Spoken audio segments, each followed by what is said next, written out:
Kiss 92.5 Studios in Toronto, Canada. Are you ready? Ladies and gentlemen. This is Roz and Mocha.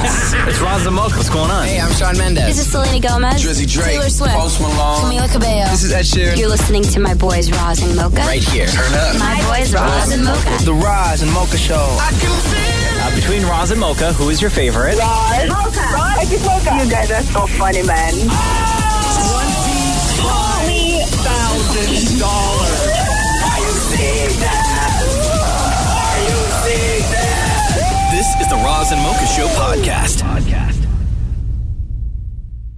7 steps for the perfect ice cream. This is according to, I don't know, they say science, but I don't know what that means. I don't know, science? Like what? Who's science? I hate We're not when even doing this on Sunday. No.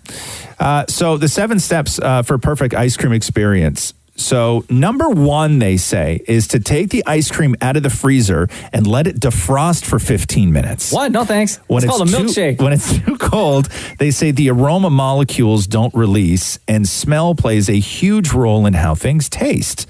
They say don't take too big of a bite. Half a teaspoon a bite is ideal. Rationing ice cream now. Get out of here. Place the spoon upside down in your mouth so that the ice cream hits your tongue. It's going to hit my tongue anyway, though. Yeah, when it comes off the spoon. Right? Do you do any of this stuff when you eat ice cream? No. Especially not leave it out for 15 minutes. You put the scoop in, and then when you put the ice cream in your mouth, you go... Like you invert the spoon, so the bottom of the spoon is at the top of your mouth, and then you suck it off with your tongue, I guess, something like that. I've seen people do that. I see people do that with the little tester spoons because that's the only way to get that little bit off. You can't. Or when you're at a fancy restaurant and you have the lemon sorbet to clean your palate. Yes, they do that. Right. I've never had that. On the list, is there I don't anywhere? do that stuff. I don't do that stuff. Where on the list is eating ice cream in your underwear out of the tub? They say roll the ice cream around in your mouth and pay attention to how smooth and creamy the texture feels. Breathe in through your mouth while the ice cream is in there. The air passing over it helps hit more of your taste buds. That's a lot of work to enjoy ice cream. Don't swallow too soon. What the hell am I? Don't swallow too soon. 12 seconds in your mouth is ideal. So you got to do the scoop. That's what. Okay? Put it in your mouth. Shut your mouth right now, man. Don't do it. Okay? Put it in your mouth and then open mouth breathe with it in there. Hold it in there for 12 seconds before you swallow. And then they say repeat with each bite to build up, quote, a full ice cream taste profile. Okay.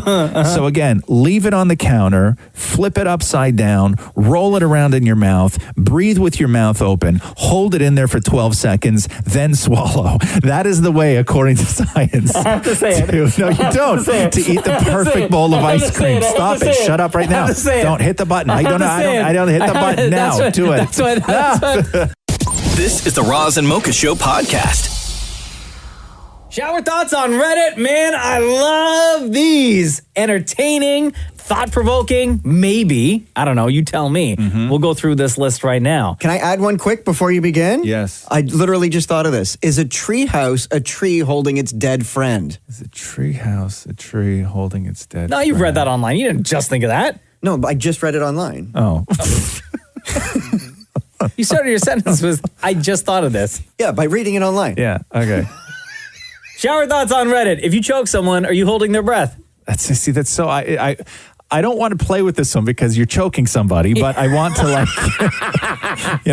I mean, technically the answer is yes. Technically, yeah. Okay, humans are afraid of spiders, but will gladly eat crabs. True. Being scared of deep water is being scared of heights, but in the water. So true. Okay, this one is true, okay? Yep. Every single vowel is an odd numbered letter. A, E, I, O, U, sometimes Y. A, first. Yeah. E is the 5th letter. I is the 9th letter. O is 15th letter in the alphabet. And if you want to add in Y as a vowel, it's the 25th. Is there a reason for that or no? It just happens to be. It just happens to be. Interesting. People would rather overpay for something and get free shipping than pay for shipping and have it be the same price. Bro, that's so true. I know. It's so true. There's something so satisfying about getting free shipping. I'll tell you. Can I just sidebar you real quick right now? So I'm looking for a lamp, right? A light fixture to go over like a bathroom sink, a bathroom vanity light. Yeah. And all of them that I'm looking for are around like $380, $390 to $400. They're very expensive, right? They're very expensive. For a light, wow. I found one that I loved. That I love from the States. The lamp itself, the light fixture itself was $180. Oh, right? Perfect. Worth it. But shipping was $240. I won't buy it, even though I'm going to wind up buying one that costs the same amount because I refuse to pay $250 for shipping on something that is $180. I see. You know what, though? I would agree. Right? I would agree. It's the principle of it. I would never pay more for shipping than the value of the item that I want. Thank you. That's not worth it. That's not worth it. All right, these are shower thoughts on Reddit. The silver lining to making shaped cookies is that even if they don't turn out, you still have cookies. Juice tastes better when you stand there and drink it with the refrigerator door open. Why is that? I don't, maybe because the cool breeze. I don't know. Maybe, yeah. I wonder if a bird has ever pooped on another bird it was flying above. Okay. A-A-A-A-A-A-H is screaming. However, A-H-H-H-H-H-H is understanding. So you go from ah to ah. Okay, this one's so messed up. Yeah. If you pretend not to see someone you hate, and they also pretend to not see you, that's a lot of cooperation between two people that don't like each other.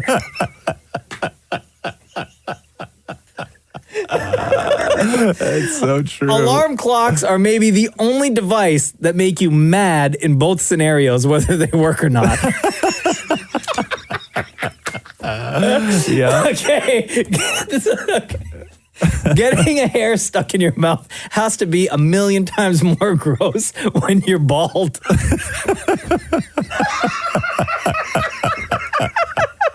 And finally, shower thoughts on Reddit. When asked, quote, where do you see yourself in 5 years?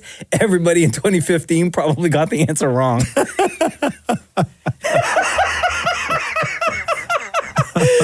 Shower thoughts on Reddit. This is the Roz and Mocha Show podcast. We haven't played this game in a while. Oh, Name That Quarantune. So the question was, can you name song and artist of a like legendary song, a very popular song, by only hearing the first line of that song?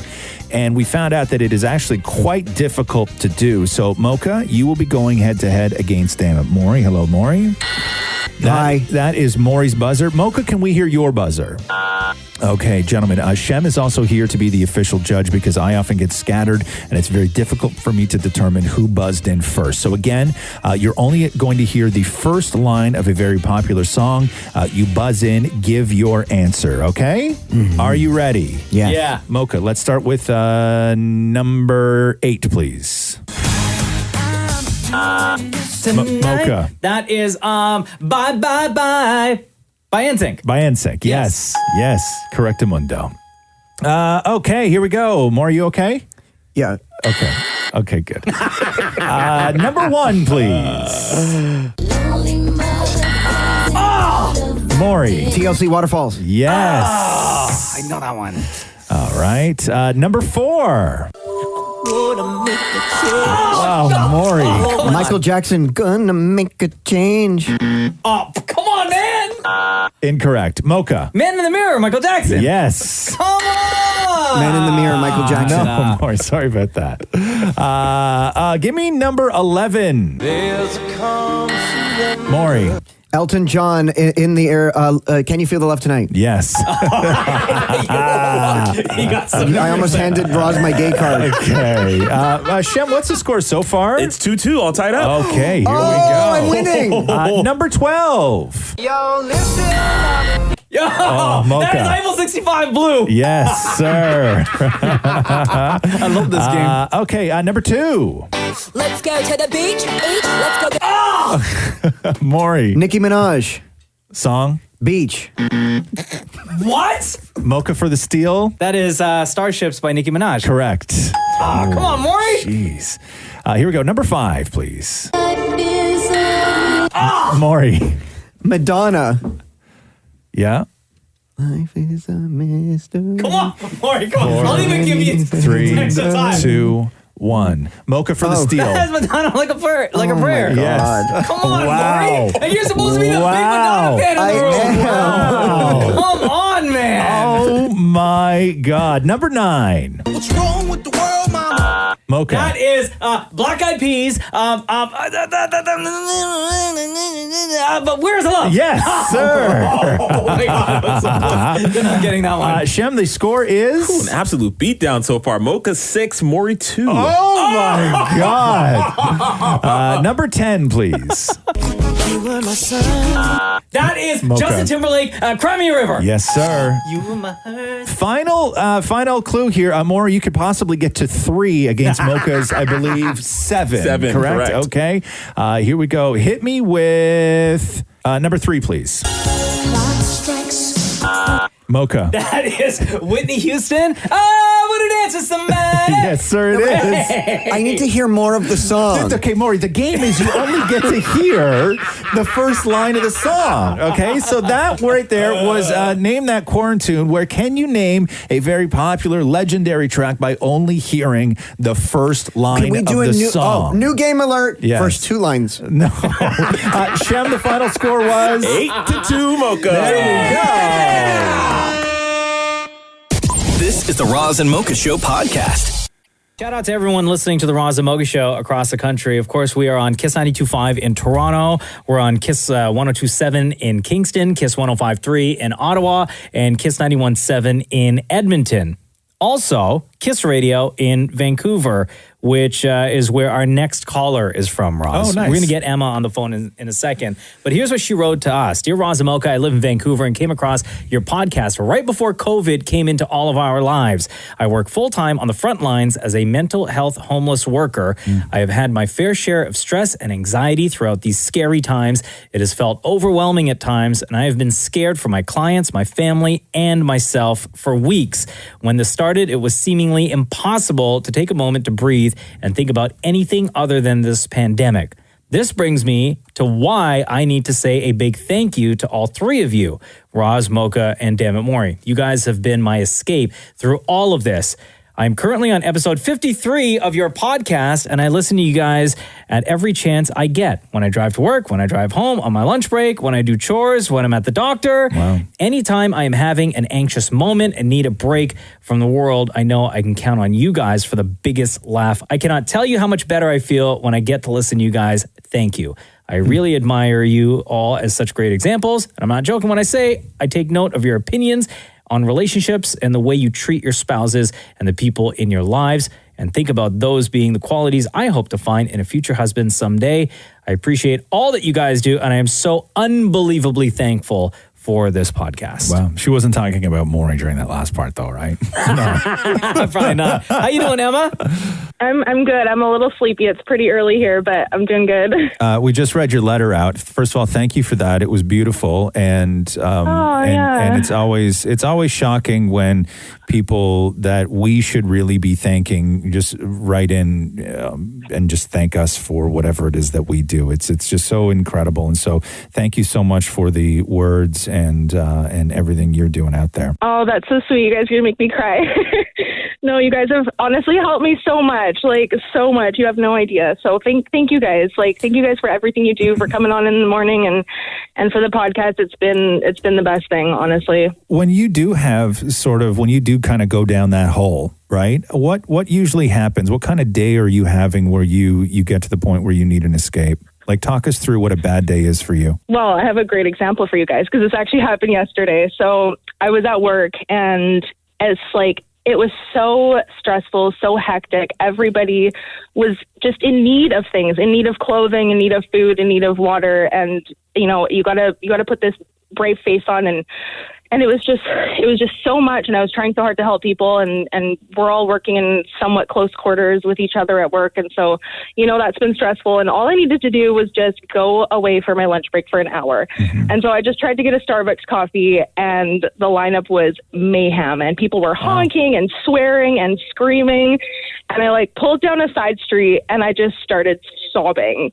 And I was like, okay, I need to pull myself together here and go back to work. I look in my rearview mirror, my face is all puffy, and I'm like, okay, I put your guys' podcast on. And by the time I pulled back into my parking spot at work, I was laughing so hard. So it's little things like that they help. They take me to a place that's just a mental break from everything that's going on, Oh, girl, you're about to make me cry right now. Come on now. Enough with that. I'm sorry. No, because you know what it is, Emma? We come into the studio every day, right? Our building is on lockdown, and the only part of our building that's open is the studio that Roz and I are doing the show in, right? And it's literally just the four of us, Roz, myself, Dammit Maury, and Shem. So we don't get to see the people that we are talking to. We just come in here, we have a lot of fun, and we just hope that we can put a smile on people's faces and just entertain every single day. So your note was just so touching, and we can't thank you enough for the time that you take to share that moment with us. Is there anything that you want from us? Is there anything we should do more of? Is there what do you need as somebody who uses this show as an escape when you're having a terrible day? What do you want from us? Oh, but you guys are perfect. There's nothing I would change. You guys, the relationship advice you guys give, I put that in my back pocket, and I'm like, okay, this is the life advice I need for future dates that I might go on, or just the having the relief to be able to laugh, and the games you guys play are so funny. There's nothing I would change about you guys. You guys are perfect. Now, when you talk about the relationship advice, you're speaking of myself and Mocha, not Maury, right? No. Okay. Yeah, no. Maury's so sweet to Matthew too. You're the best. Thank you so much.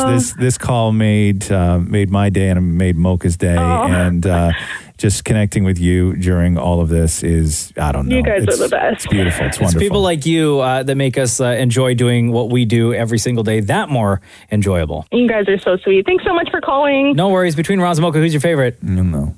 It's Roz. Oh, wow. Yeah, it's Roz. I'm sorry, Mocha. You're amazing too, but Roz has always been my favorite. Great. I get the girls that cry in their car.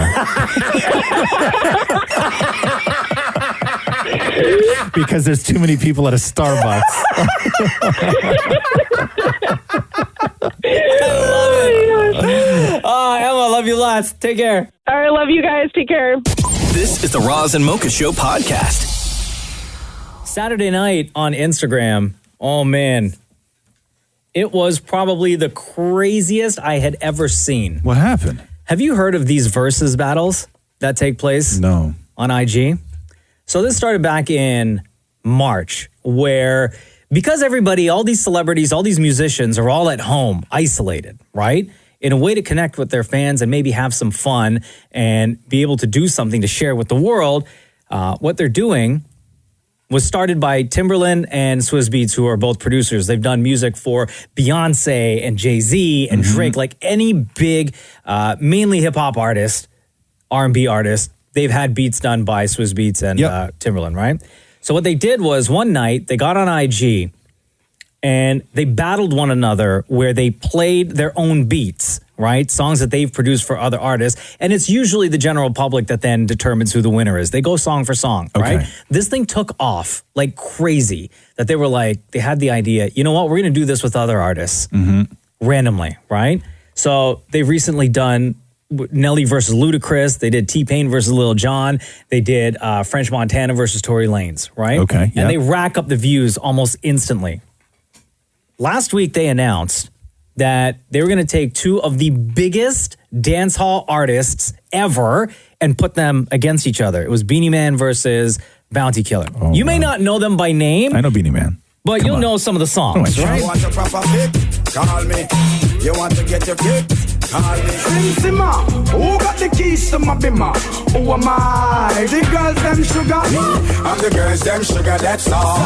Welcome the king of the dance hall. Okay, so that's Beanie Man, right? Bounty Killer is this guy. Call them off the face, and them off the figure. Remind me of the Benz and me Lexus and me Beamer. You want this girl? We be more pleasure. She's a precious like the gold. Let me know me treasure. And then me say, woman, you're living too dangerous. Too dangerous. Too dangerous. When people fed up, to all your system, check up your issue, confident, big boss. So good. I like that stuff, man.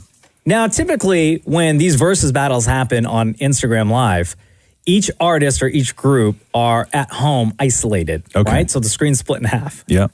What these guys did was a total disregard. It was like Trinity Bellwoods Park. No. They got together in the same room. Why would they do that? Right? That's not cool, man. They got together. Where was the room? Do you know where they were? They were in Jamaica. Okay.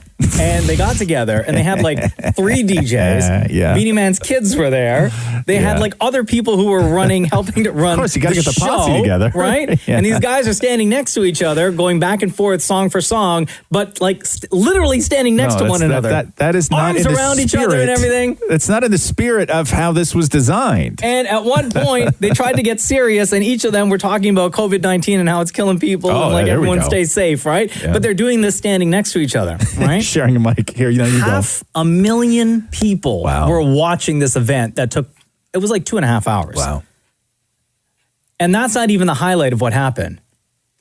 So because 500,000 people were watching and this thing took off globally, it started trending almost immediately on Twitter. The police in Jamaica showed up. No. To shut the place down. No. Yes. That's what happens. Doesn't my guy Beanie Man turn to the police and shoo them away? No. You want to be that guy? Do you want to be that guy? Do you want to be that guy? Listen. Yeah. People, the police are here. He still got the echo. But we're not stopping. On his microphone. Because before COVID-19, it was murderers killing people. It was people killing people. Then COVID-19 started killing people. So we do this. Hey, stop. Killer, we're not going to make them disturb our thing. Killer, come back over here, son. Them gone out the door. People, the police are gone. We get rid of them. It's good. We are Jamaicans. We are being nice. We are being good. Only don't make me start to fight. So people, let's do this. The cops left. And everything continued as is. Man, I don't know about those excuses. I don't know about. Oh, no. I don't know about that, man. No. The excuses are not valid whatsoever. Yeah. Okay? Even with the echo, they're not valid. But that's what was going on Saturday night on IG. This is the Roz and Mocha Show podcast. Most Winners, HomeSense, Marshalls locations are expected to open today. Also, IKEA reopened stores in Ontario and Quebec. You know, that Ektorp. Well, that's what I was going to say. I haven't been to an IKEA in a real long time, but I was happy to hear this because I want to go to IKEA. My mom wrote me the other day and was like, "Hey, can you pick up something at IKEA for me if I order it in the truck?" And I was like, "Yeah." And then she wrote me back being like, "Nah, never mind. We're going to do something else." And I was kind of bummed about it. I was like, "Oh, kind of want to go to IKEA." And I don't even really I don't do the hot dogs. We've had many conversations about the IKEA hot dogs. Mm-hmm. Which are glorious, and I miss the hot dogs. I don't think you can get those now, though. I know, that's the opening. problem, The restaurant's right? closed. Like anything food-related is closed. You can just go in, get your tongue-sanged lamp, and then get the hell out. But can they not figure out a way to do the hot dogs where you still can, I don't know, cut a hole on the other side of the wall and do a walk-up window or something, where I can just where you park? Yeah. Right? Just do a walk-up hot dog drop. That's all I want. Just a delivery? No, just where I can just park. And just because we've gone to IKEA just to do the hot dog run. Yeah. Right? We're actually don't go to the store. I know you're not supposed to. Whatever. But everybody does it. But why can't you just cut a hole on the other side of the wall and where I don't even have to enter the store? It's a hot dog It's just drop. an arm that reaches out and passes you the dog? Yes. Yes. That's all it is on the inside. Just do that on the outside. What about a truck in the parking lot? No, because then I got a line. I don't know. I don't do the whole thing. Yeah, that's the next line. No. Just cut a hole in the wall, right? Cut a hole in the wall, right? Do something, right? Or I don't know what you do. But to me, opening things, I understand not everything can be open to 100%. Right. But opening IKEA without the ability to get a hot dog to me just doesn't seem right. It really doesn't. And I know people are all like, oh, but what about the meatballs? Forget your meatballs. I was just going to say, what about the meatballs? I know. I can hear it. No. Okay? What, the meatballs? No, it's not about the meatballs. It's about the hot dogs. I would choose hot dog over meatballs at IKEA. Hell Have you not had their meatballs? Yeah, I don't like them. Wow. Oh, I like them. No, not for me. I enjoy them. No, it's all the hot dog. You could give me everything on multiple trays from the cafeteria upstairs at IKEA. I would trade it all in for 2 hot dogs with a little bit of mustard. They also make a really good salmon. No. Oh,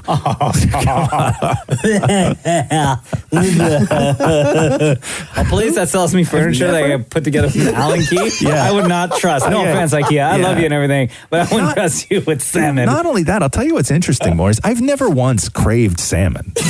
Yeah.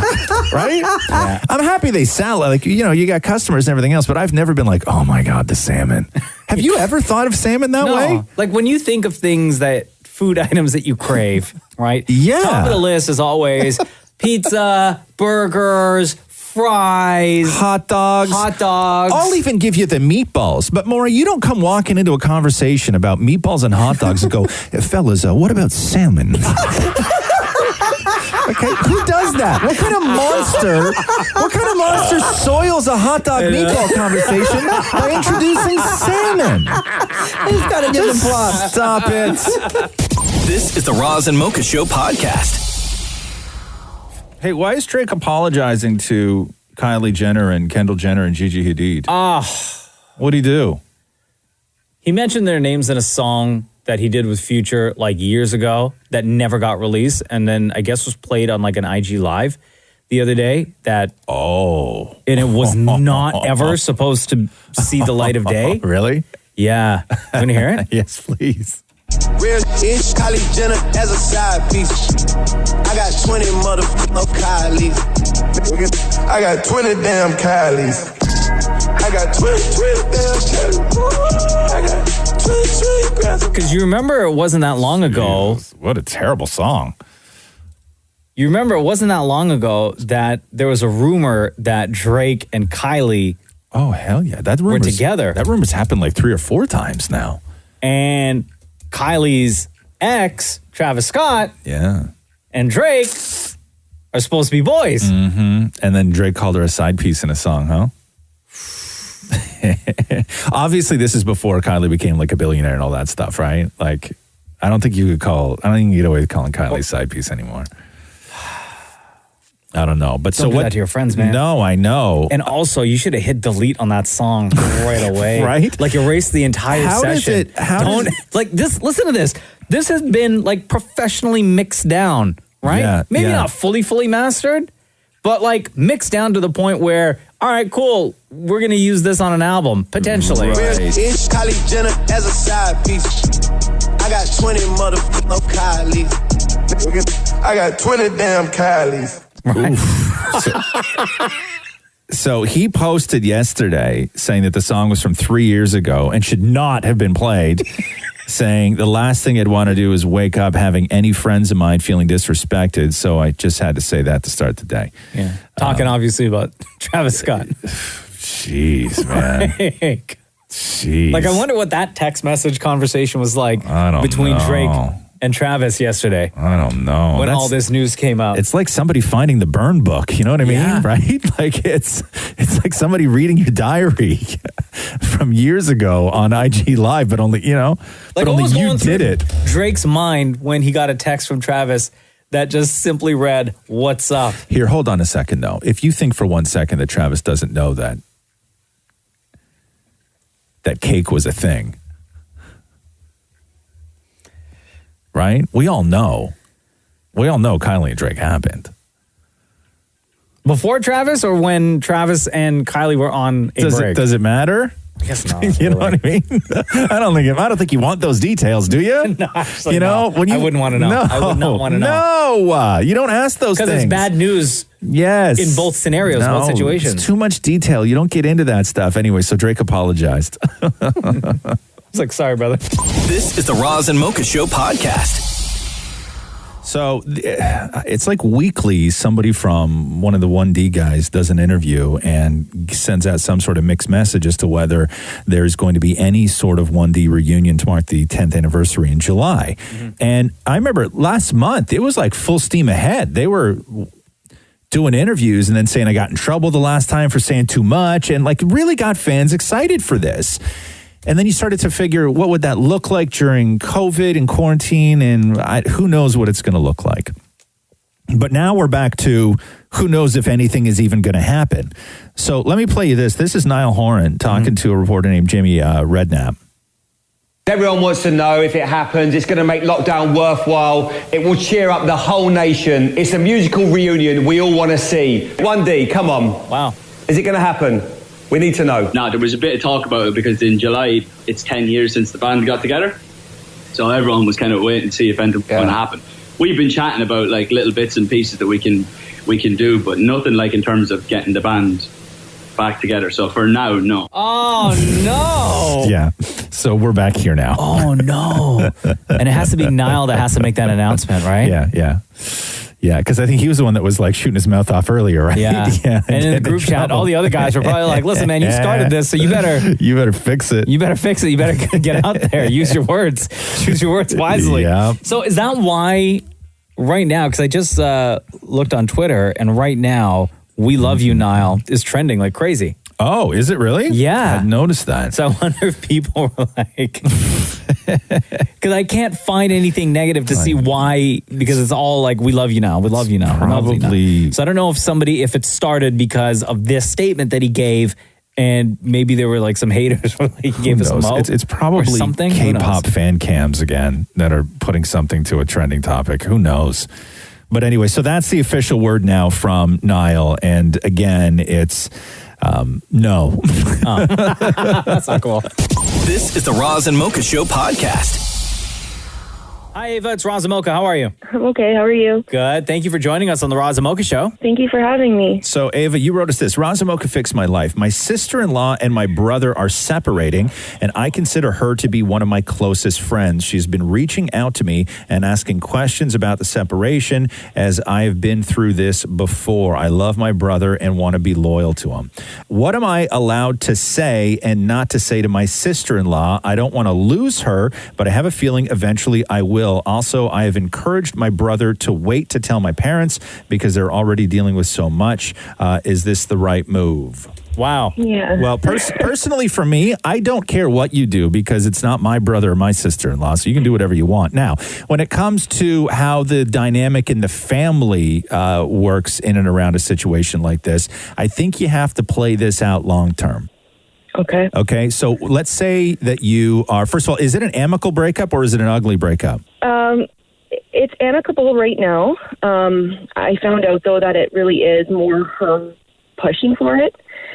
He's quite upset right now. Yeah, stop talking to her. My whole thinking around all of this is, does your brother know that you are still speaking to? Yeah. Okay, but does he know that she's asking questions?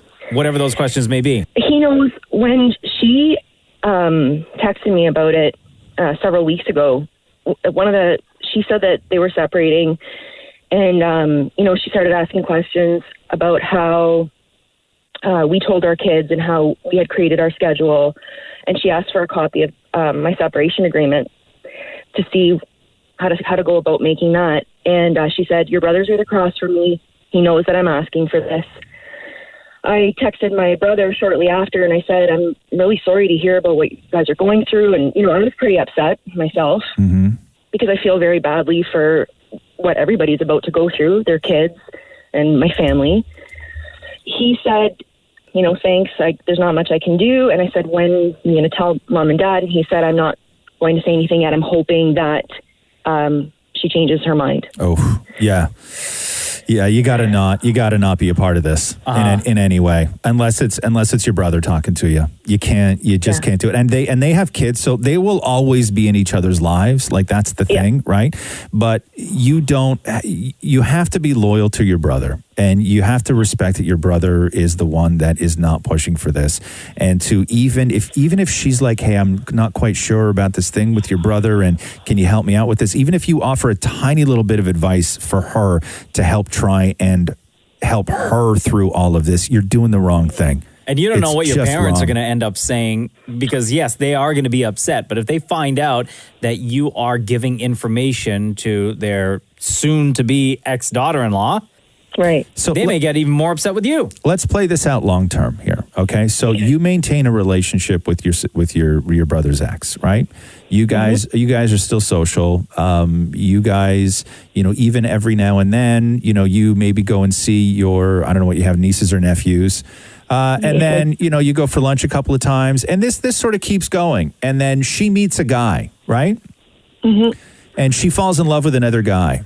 And she looks at her life and her relationships, and she then asks you to be the bridesmaid at her new wedding. What do you do? Oh, God. No, never. Okay. No, I wouldn't do that. Okay. But see, I think where this is, when I went through this 4 years ago, we did it so amicably and so well.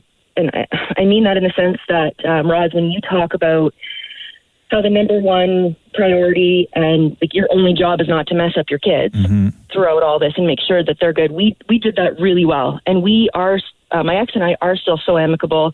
4 years later, we all hang out with our significant others now and our children together. We do Sunday dinners together. We do family birthdays. Yeah, but Ava, your situation, everything that you went through, your experience may not be the same experience that your brother and his soon-to-be ex are going to have, right? Right, but I think that's what she's hoping for. But it may happen. You just can't force it to happen. That's not up to you. If down the road your brother says, hey, you guys want to come over for Sunday? The ex is coming over. All the kids are going to get together. We're going to have a barbecue. Why don't you come hang out? I know you guys get along. You probably miss each other. Yes, you go. You do that, right? But you don't instigate that. Especially you don't instigate it without your brother or the kids. Yeah, and I think you kind of have to step back from the situation. If she needs advice, she needs help, she got to hire a lawyer. Yeah, okay. Yeah. Right? And your job's to help your brother through this. Okay. All right? Yeah. Yep. You can call her and offer, hey, listen, if you guys need a break because you need, a weekend to sit down and sort some stuff out or go to, mediation, whatever, you need me to take the kids, I'll do that. I'll do that for both of you. But you certainly can't maintain private conversations with the woman your brother's divorcing. It sounds silly, but it really does feel like a death. Yeah, it does. It does. It's somebody who is very, very close to you that is no longer going to be in your life. Although there are kids, so they will. But this is this is up to your brother and the wife to figure out. This is all up to them to figure out. They will let you know when it's time to be okay with things. And then you can sort of come in and try and reintegrate yourself into whatever life they decide they want to live with. But you can't be a leader in anything on this. No, I don't want to be. I just don't want to say the wrong thing. Then don't say anything. Then don't say anything. Yeah. Then don't say anything. So when she asks me, I just say, I don't feel comfortable. Just say, hey, listen, you know I've been through this. I know what you guys are going through. I can't be involved in this way. I just can't. Not on this level. And do you think I made the right move directing my brother not to tell my parents yet? Again, that's a conversation or a decision that your brother has to make. Yeah. I know, and he agreed. I just said, if you need to get it off your shoulders, do it. But, is now really the best time. But as parents, should they know right away? Should they not? I don't know. All those decisions are based around one thing. What's best for the kids? Yes. Okay. The order you tell people, when you tell people, how you tell people, if you tell people is only based around, those decisions are only based around what's best for the kids and how best to protect them. Okay. Okay? Yes. All right. Thank you, Ava. Thank you guys very much. This is the Roz and Mocha Show podcast. Whose birthday is it today? Mike Myers. I got freaked out over this one. Mike Myers. Oh, he's... yeah. Mike Myers. He's a tough one. Because to me, he disappeared for a real long time, right? Like Mike Myers in my head is sort of like suspended in a time. Showing. Let's see. Mike Myers. Yeah, baby. Yeah. This is going to be a surprise. I know this is going to be one of those surprising ones because he has been kind of out of my life at least for a bit. Yes. Well, that's the whole thing, 60. right? I'm going to say it's like a monumental birthday. Yeah, he's 57. Is he really? Yeah. Oh, wow. Yeah, he's 57 today. Good for you, Mike Myers. Which is crazy to me. Because Mike Myers, to me, is not 57. Yeah, no. At all. Because he's just been around forever. Right? Like, no, Mike Myers is like, I don't know, it's 42. Oh, okay. Because he's still so young. Because when has Mike Myers done anything where it's just him in the past, like, 15 years, where it's not his voice or him wearing some sort of costumey type thing? What was the last Mike Myers movie? I don't know. Like, when's the last time Mike Myers showed up in the movie? Goldmember? When was that, though? The Austin Powers Goldmember? But didn't he do that one where he played the Indian Swami? Didn't he do that movie? Oh, The Love Guru? Yeah, The Love Guru. Was that after Austin Powers? It was after Austin Powers. He was just in Bohemian Rhapsody. What's that? He was just in Bohemian Rhapsody. Bohemian Rhapsody, right. But what about before that? What's like the last like Mike Myers movie where he just talked normal and was just like a regular guy? Has he ever done a movie like that? I don't think so. I don't even think he has. No, I don't think he can. Has Mike Myers ever done a regular movie? Where he just like doesn't either have an accent or play a character, or like has he just been an actor in a movie? No. Where he's like the neighbor. You know what I mean? I don't think so. No. Or like John the neighbor? Or like the cop or something like that. I don't think he so. ever has. No, That's I don't think super it's weird. What I an don't odd even think it's career. in him. I think he needs to be like a character. Yeah, what an odd career. Of some sort. Yeah, I never thought about that with Mike Myers. Anyway, he's 57 today, which is incredible. What else is going on here? There was something else I wanted to talk to you about. No. Hold on. Oh yeah. So, my heart stopped, and I know that I'm not one on like protect Betty White at all costs, but Betty White started trending yesterday, and I didn't click on it. I put my phone down because you thought, yeah, that's it. Yeah, we've lost her. Yeah. I didn't because I didn't want to. I didn't even want to look. Right. Put my phone down, and I just walked away. But she's okay? I don't know. No, I'm kidding. She's fine. No, she's fine. Oh, my heart skipped a beat for a second. I was going to say. Come on, man. No, she's fine. Apparently, Betty White is doing just fine during the pandemic. A rep for Betty White gave... Wait, so why is she trending then? The Today Show. Because I think people were concerned, so her rep sent out a statement saying that no one is permitted in Betty White's house. Of course. She's like 100. She does have helpers. Betty White, of course, 98 years old, they say, is spending as much time as possible in her yard with her family of ducks, saying Betty has a beautiful backyard with a number of wild animals visiting. 2 ducks always come by to say hello. They waddle up to her glass door and look in. And like, you eye, Betty? Yeah, exactly. Yeah, so Betty White. You need anything? We're going to the store. We'll be right so back. in case you were one of the people that yesterday as well saw Betty White trending and did not want to click on it, we can tell you she's fine with her ducks. Thank God. This is the Roz and Mocha Show podcast. Hey, did you find? I didn't mean to. I've completely forgot about this. Did you find baby bunnies in your backyard? I did. You did. What happened to them? Are they okay, or do you don't want to they're talk fine. about it? No, they're fine. Yeah. Well, how far from the house were they? You posted a video, Mocha. I don't even know what you did. Catherine showed it to me because I don't know Instagram. I don't know how to get that stuff. What, on your feed scrolling? You don't know how to scroll? No, but was it a story or was it a video? No, it's just on my feed. Oh no, I didn't see it. Oh, dude, you clicked like on it. Did I? Yes. Did I really? You commented. Oh, she showed me on my phone. That's right. Yeah. Wow. God, you're so lost. Yeah, I know. Because I always have questions. So I was like, show me how to do this. No, so we were in the backyard one day and the dog was getting like real sniffy around one part of the yard. Yeah. We're like, what's going on? And I looked over and a little further away, I could see there was like little, what do you call it? It was just like fluffy bits just like there, right? And I was like, oh my God, I hope the dog didn't like find something and start eating it. Yeah. Or that something had died there and now the dog's getting close and then like rabies. Right. So I get close and we see like the ground is like moving just a bit, right? Yeah. And so I waited until Jenna went in, Cruz went in, Tig went into the house because I didn't want anyone disturbing whatever was happening under there just in case it was not bunnies and like a demigorgon. Sure. So I was able to safely remove like bits and pieces, just a couple of layers of what was on the surface, right? Of like sticks and fuzz and mud. Yeah. And I peeled it back, and there were like, I think I counted like maybe 6 or 7 little baby bunnies in there. Yeah.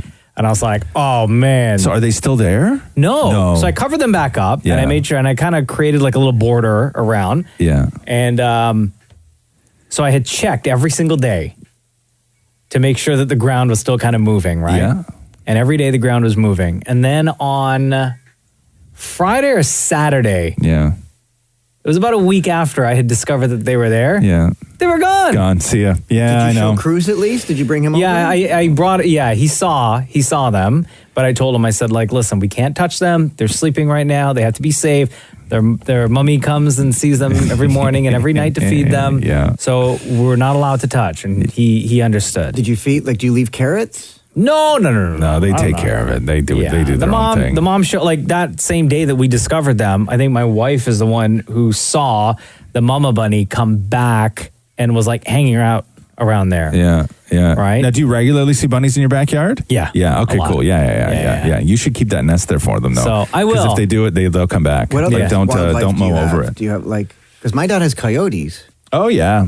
No, for we sure. haven't seen any coyotes. I mean, I only see skunks around Roz's place. Literally, that's the only we were place. driving through the country the other day, and Catherine was doing this thing where everything she saw on the road, she would look at Roxy and go, "Hey, do you want Mummy to hold anything we passed?" Right? She's Yeah. like, "Hey, do you want Mummy to hold a frog?" And then we stopped, and Catherine picked up the frog that was on the road, and then we put it back in the little creek, and then we kept going and saw a worm and everything else. And then we were driving, and Catherine's like, "Hey, Rox, you want Mummy to hold a turkey?" And then we look at the window, and there was just like 5 turkeys on the road. And as we get closer, Just hanging out. They start flying towards us, and we're like, turkeys don't fly. And they were like hawks or buzzards or something like that, but there was like 5 of them on the road. Yeah. And as we drive closer, I'm like, God, that was really weird that there was like 5 of them all lined up on the road like that. It was like some sort of mini roadblock. And Roxy looks at her window and goes, I know why they were there. That's a squirrel. And I look at the window and I go, oh my God. And as soon as I get to God, Roxy goes, and its head is in its butt. This is the Roz and Mocha Show podcast. So, I'm not a big cereal guy, but is this a big deal that they're releasing Frosted Flakes and Froot Loops in the same box? Are you kidding me? This is huge news. Mocha, come on, man. We've been doing this since we were children ourselves with 2 separate boxes. Yeah. Now it's in one box. Do you understand? I was never a Yes, we understand the story. Yeah, I get it. It's both of them in one box, man. This is genius. Is it, though? I saw this yesterday, and I looked to my husband, and I said, finally, somebody gets it. But why can't you just do that yourself? But because here's the thing. Early in the morning, when your partner's sleeping and you have to crinkle 2 boxes. Stop it. Why can't you just do it yourself? But I get that it's like a big fun, though. I guess that it validates people. All those people that have been putting Frosted Flakes and Froot Loops in the same bowl over the years are now feeling validated and noticed. Well, not only Kellogg's was like, oh, you want 2 in one box? Here, Yes, hold my milk. And we'll exactly. charge you more. But here's the thing, it's a better mixture, right? When you mix it yourself, the mixture's not really there. Yeah, what's the perfect ratio then? Do you want more Frosted Flakes or more Froot Loops? You want more fruit? No, you want more Frosted Flakes. You're right, less Froot Loops. Really? Yes. Because then otherwise it's too sweet, the mixture's just not right. The Frosted Flakes are already too sweet. No, but matter it what. evens it out with kind of that And grain. the thing with Frosted Flakes, I find, is you have to basically eat the entire bowl within the first 45 seconds before it then turns into a massive slop. So that's what I was going to say, is that because I don't know, I'm unfamiliar with Froot Loops. I've never had Froot Loops. What is the SOG time? Are they roughly the same, or does one SOG before the other? Froot Loops take longer to SOG. Froot Loops take longer to SOG. I haven't had either in years. I had Froot Loops this weekend. Really? Huh? Yeah. We have in our home a box of Life, a box of Froot Loops, and a Life? They still sell Life? Oh, it's my favorite. What is Life? Isn't it just like Special K? Yeah, pretty much. No, Life is... It's like a puffed shreddy. Oh, is that what it is? It's kind of like a puffed shreddy. I thought it was a flat shreddy. No, it's a little bit puffed. It's a little bit puffed and a lighter taste. I remember my brother used to eat Froot Loops, and I never had it. We always had Froot Loops in the house, and then I guess at some point, I don't know whether it was like a money thing. I don't think it was a health thing because my parents didn't care about stuff like that. But at some point, they just bought a giant bag from I don't even know where, like M&M Meats or something like that, because we only had 3 stores in Acton. And I know they didn't sell this at IGA, but they bought like a giant bag of Puffs. You ever had that? Yeah. Right? But when I say a giant bag, I mean like it was a giant bag. Like a garbage bag full. It was the size of a bag that like a pillowcase, like a pillow comes in. Right? It was the size of a pillowcase. And it was plastic and it had a big giant twist tie on the top of it. And it sat in the pantry. And this stuff was vile. Like you had to put so much sugar on this. But we weren't allowed to put sugar on it. But you had to put so much sugar on it when your parents left for work. And then I remember we weren't allowed to get any other cereal until that was gone. Because I think I was a big fan of honeycombs at the time. Does anybody eat honeycombs anymore? I enjoyed honeycombs. I was the goddamn honeycomb kid, and I saved the day every day. And I remember that I couldn't eat any of the good cereal until we finished this big giant bag of Puffs. And so it was that experience that really turned me off cereal. And I never really had cereal after that. Yeah. It I can't remember the last time I had cereal. My we- dad used to eat the one. What's the one where it was like a brick of wheat? What's that one? Oh, shredded wheat? Is that what it is? No, Muffets. Muffets? Yeah. No, that can't be. No, isn't it Shreddies? No, he's thinking of the one where it's literally It's like a brick of brick. wheat. Okay. And then you put it in the bowl, Yeah, and it you pour dissolves. milk, Yeah. and then you like separate it with. It's the like spoon. ramen. Yeah, but yeah, only yeah. cereal. What's it called? Right? No, Weetabix. Is it Weetabix? Is it Weetabix? No. What's it called, Shem? What is that? Do you know? Find that. Because there was the little ones, right? Yeah, and then it was like you put like 2 bricks or one brick. Yeah. My dad used to eat that every morning. Really? Yeah. That's an investment, too. Do you ever have cereal for dinner? That's No, I the don't best. eat cereal. I don't know how many times I can say this. What is it? Weetabix. Yeah. Yeah. And the round ones were Muffets. Yeah. And then the miniature ones, I remember, had frosting on one Yeah, side. mini wheats. Never got those. Yeah. Here we go. The Roz and Mocha Show. Podcast. How you doing, man? Good. So what's hockey going to look like now when they get back to this? I tried to watch that thing with Bettman yesterday, and he's so dry. It's like a popcorn fart. And I couldn't get through it because I just didn't really understand, because you sort of understand the language and the format and the pace of hockey and what a season is. But when Gary Bettman starts talking about some new made up version of hockey, I had a really hard time figuring out what he was talking about. Especially when he just sounds the same. Like throughout the entire thing that he was doing yesterday, his tone never changes. Yeah. Which made it for a very boring announcement. But there are two But also, takeaways. there was just so much that wasn't definitive about it, though. Am I right about that? Like he he some broke of the it stuff down. was like pretty ambiguous. He broke it down into 4 phases, but even still, each one of those phases is dependent on what the world looks like in the next little while, right? We have to wait for health officials. This is all based on health officials. So- If so, then we could proceed to, phase 2. Once phase 2 is done, according to health officials, if it's safe, then we go to phase 3. And then like everything kind of ended the same way before the next phase I starts. get that. What I don't understand is how the hockey's going to be played. Like, I don't understand the amount of teams and then who has to play who for points to get into a make-believe playoff round that'll then go into a real playoff round. Like, I don't understand the format. Well, the one thing that we do know is that the regular season is officially done. Right. So when things start up, it'll just go into playoffs. Yeah.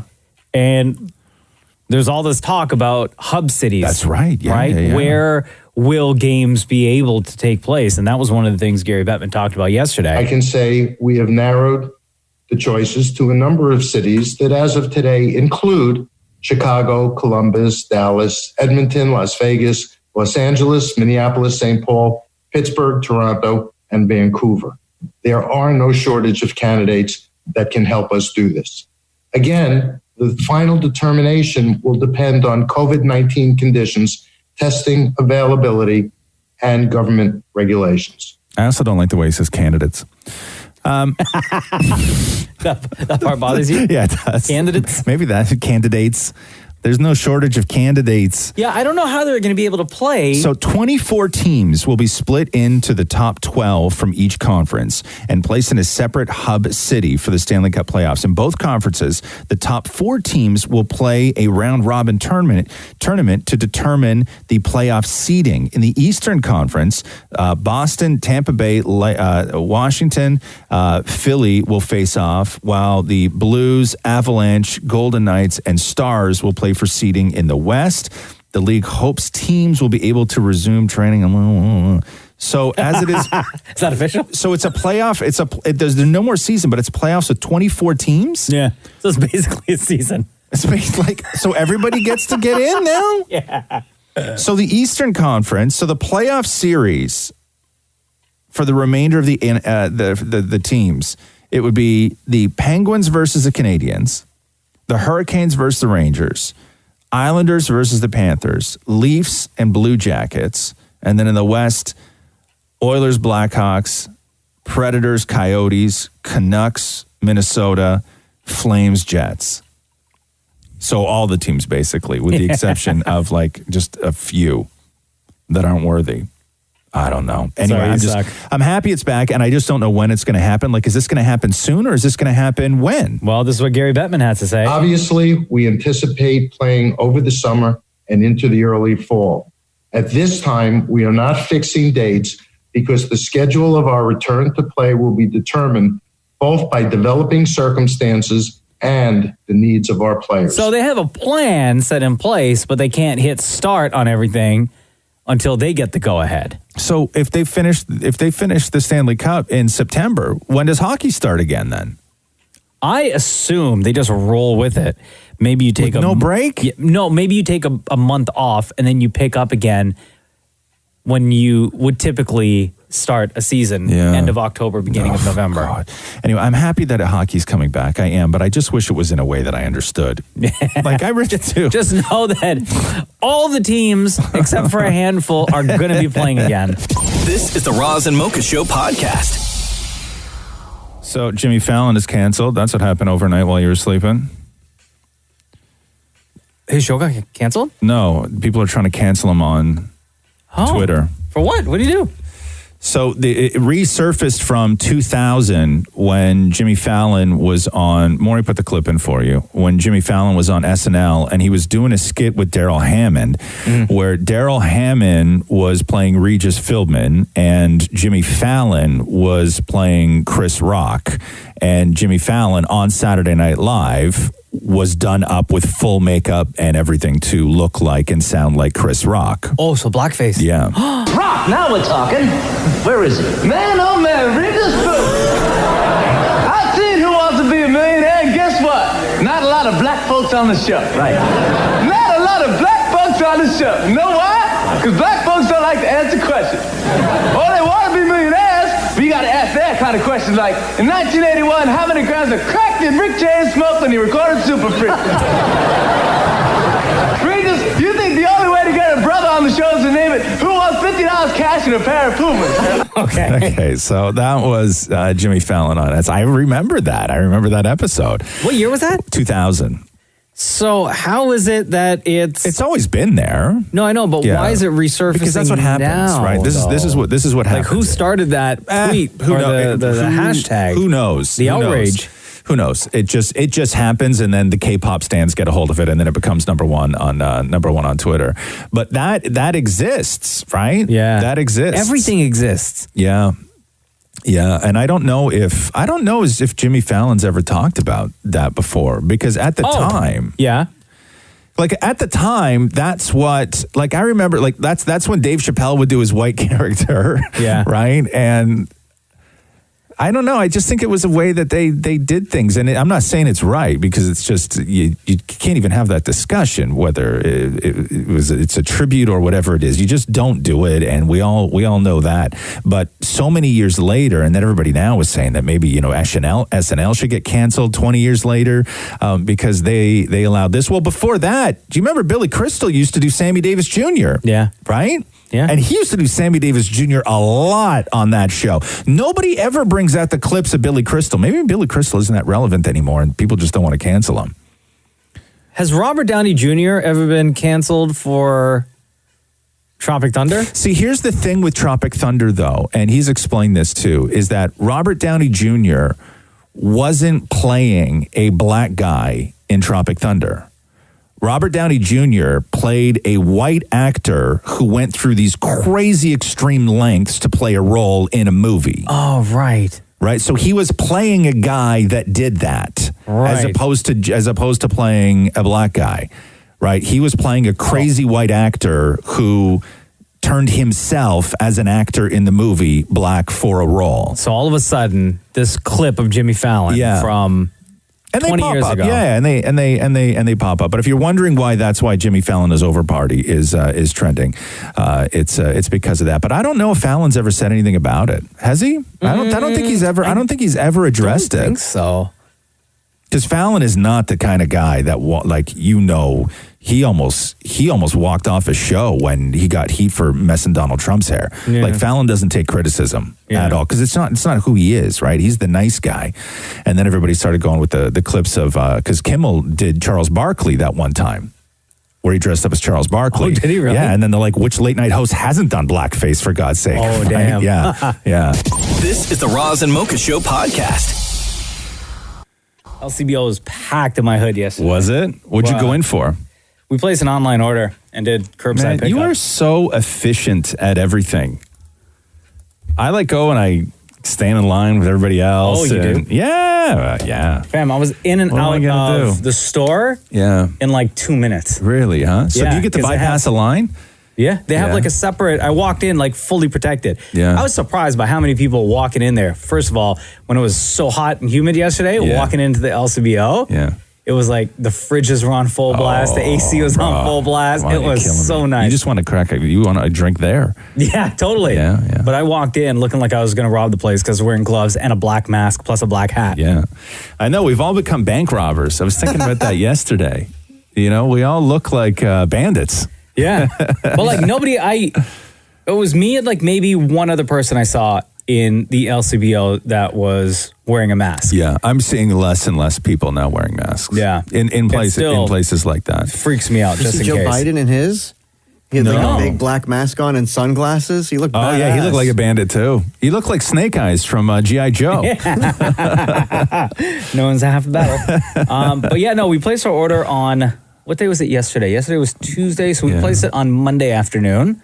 And then I got the email yesterday morning saying that everything was ready for pickup. And then how big of an order? Do you ever worry that people are judging $300. you with the amount of alcohol that you buy? I'm sort of of two minds with this. I never want to go and pick up more than it looks like is my fair share, or it looks like I'm having some sort of party, or it looks like I'm going to drink that all myself. Right. I never want to get an excessive amount of alcohol. My order's usually 3 or 4 cans. And it's No, I ordered an excessive amount only because I'm just going to stock the fridge and stock our liquor cabinet. Yeah, and Jenna doesn't get judgy?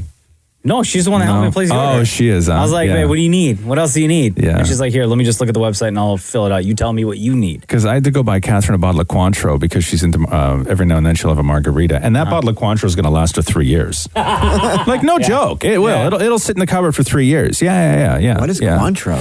Cointreau, she found this fantastic recipe for margaritas where there's no margarita mix. It's tequila, Cointreau, and lime.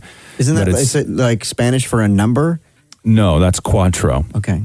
And I think it's equal parts of each. I'm not 100% sure. Oh, wow. Yeah. So that's her martini recipe, and she swears by it and loves it. Yeah. And so she's been having a couple martinis, not martinis. What are those things called? Margaritas. She's been having a couple of those lately. But so I can't bring home 6 cases of anything. Sure you can. Who No, cares, because it's man? only me. Because there were other people who were walking me. out of there with maybe a case of something or a 6-pack of something. Yeah. But I walked out with a cart. And like I said, I placed my order online, walked in, and they had a dedicated counter. Yeah. Walked right up to that counter. The gentleman just looked at the confirmation number. Yeah. Walked to the back, brought it back, signed a piece of paper. I was out. This took is 2-3 minutes. See, this is how much I love to drink, but also how much I fear being judged. I'm thinking of it a 3-pronged process where I will place the order, right? I will have Maury go and pick up the order. Okay, and keep it in his storage locker under a tarp in his condo parking lot. And then every couple of days, I'll get him to bring a case in to work and park beside me in the parking lot. And then I'm now thinking I have to go on Amazon to find a cooler that's going to perfectly fit in the back of the truck. And then he can just restock me. Right, so I can bring in little bits at a time. Work. Right, that's what I mean, That's though. way too much work. But it's the right amount of work. I think. You can always just say something as you're leaving. If you're carrying 3 cases of something, just be like, oh, stocking up for a month. No, I know, no. Loud noises. But the problem is that in 2 weeks, then I have to go to a new LCBO. Stocking up for a month. This is the Roz and Mocha Show podcast. Hey, do you watch Killing Eve at all? I do not. You don't, huh? I started to. Yeah. I watched like the first maybe 3 episodes. First season was so good. I don't know what they're doing this season. It's not good? No. Oh. I mean, Spoiler alert. don't get me wrong. I still watch. Yeah. I still watch. I just don't know what the show is anymore. Okay. That's all. I think that they have half the show is extremely interesting, and then the other half is almost feels like they're now shoehorning it into the interesting part of the show. Like the Sandra Oh part of the show does not need to be there, but they can't get rid of Sandra Oh because she's the main character. Yeah. But you don't need it because she's the least. Her storyline is the least interesting part of the show. Now that I think about it, maybe we only watched 1 episode. Yeah, but it was great. For season 1 was I'll have to get back amazing. into it. The 2 characters that they play were just so incredible together, and the story was amazing. But now the show is, I just don't even know what the show is anymore. But anyway, so last night, at the beginning of the show, in the opening credits, they played a version of Taylor Swift's "Look What You Made Me Do," and it sounds nothing like the Taylor Swift version of "Look What You Made Me Do."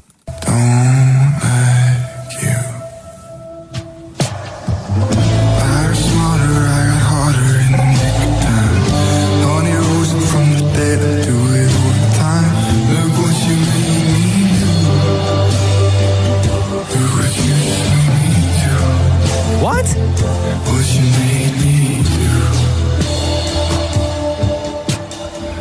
Right? So it was. So the song was. The song was credited to a band called Jack Leopards and the Dolphin Club. Okay.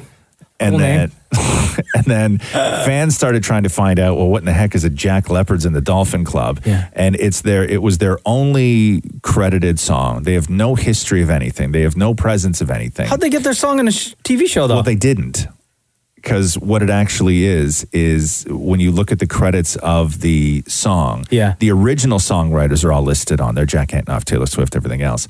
But Nils Sjoberg, which is Taylor Swift's pseudonym that she writes under. What? Is on it, right? What's the name? Nils, I think, how do you pronounce it? Nils, and then it's S-J-O with the umlauts, B-E-R-G. Joberg? Nils Joberg? Joberg? Nils Joberg? I don't know. Maybe that it's funny and you're supposed to say it a different way and it makes a joke, but I don't know. Nils Joberg. Nils Joberg?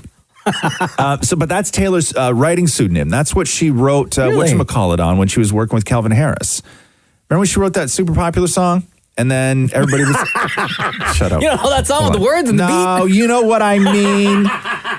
It came out. Her people. Anyway, so what they're saying now is that this Jack Leopards and the Dolphin Club is Taylor Swift. Yeah. Re-recording Look What You Made Me Do, but people are saying that it's her brother who is doing the singing because a story came out earlier this year where Taylor was all up on Phoebe Waller-Bridge, who created Killing Eve, to let her brother be on the soundtrack. Oh. So also, to the flip side of this, what hardcore Taylor fans are wondering is if this is a way for Taylor to re-release a version of Look What You Made Me Do without giving the people who own her catalog any money off it. Scooter Braun. Right, because she's not even singing on it. All this trickery, huh? Right? Yeah, so play it again and think... All this trickery. Yeah, exactly, I know. And then she just sits back and waits for fans to figure it all out. Totally. Because they will. Yeah. Right? The internet they absolutely detectives, will. they all come out. Yeah.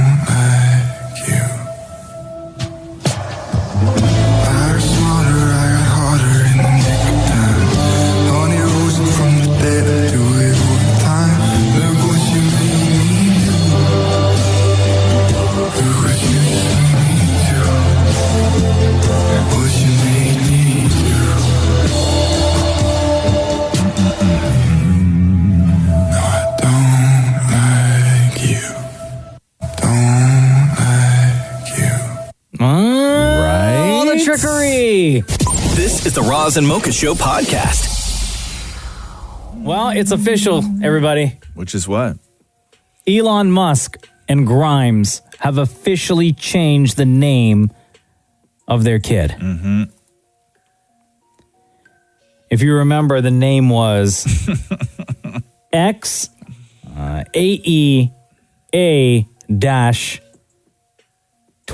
Right. The name now is XAEA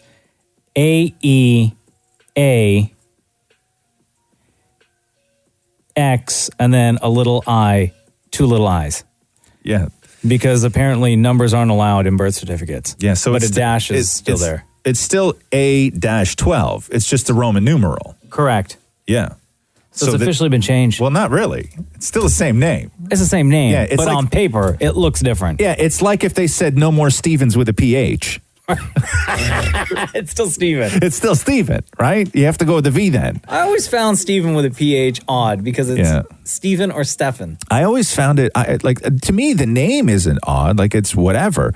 I always wanted to know who was the first to say we're going to use the PH, but it's still going to be Steven. Yeah, it's still going to be pronounced that way. Yeah. And then how did did that Steven feel? But like if you're a parent and you want to name your kid Steven, why go with the PH?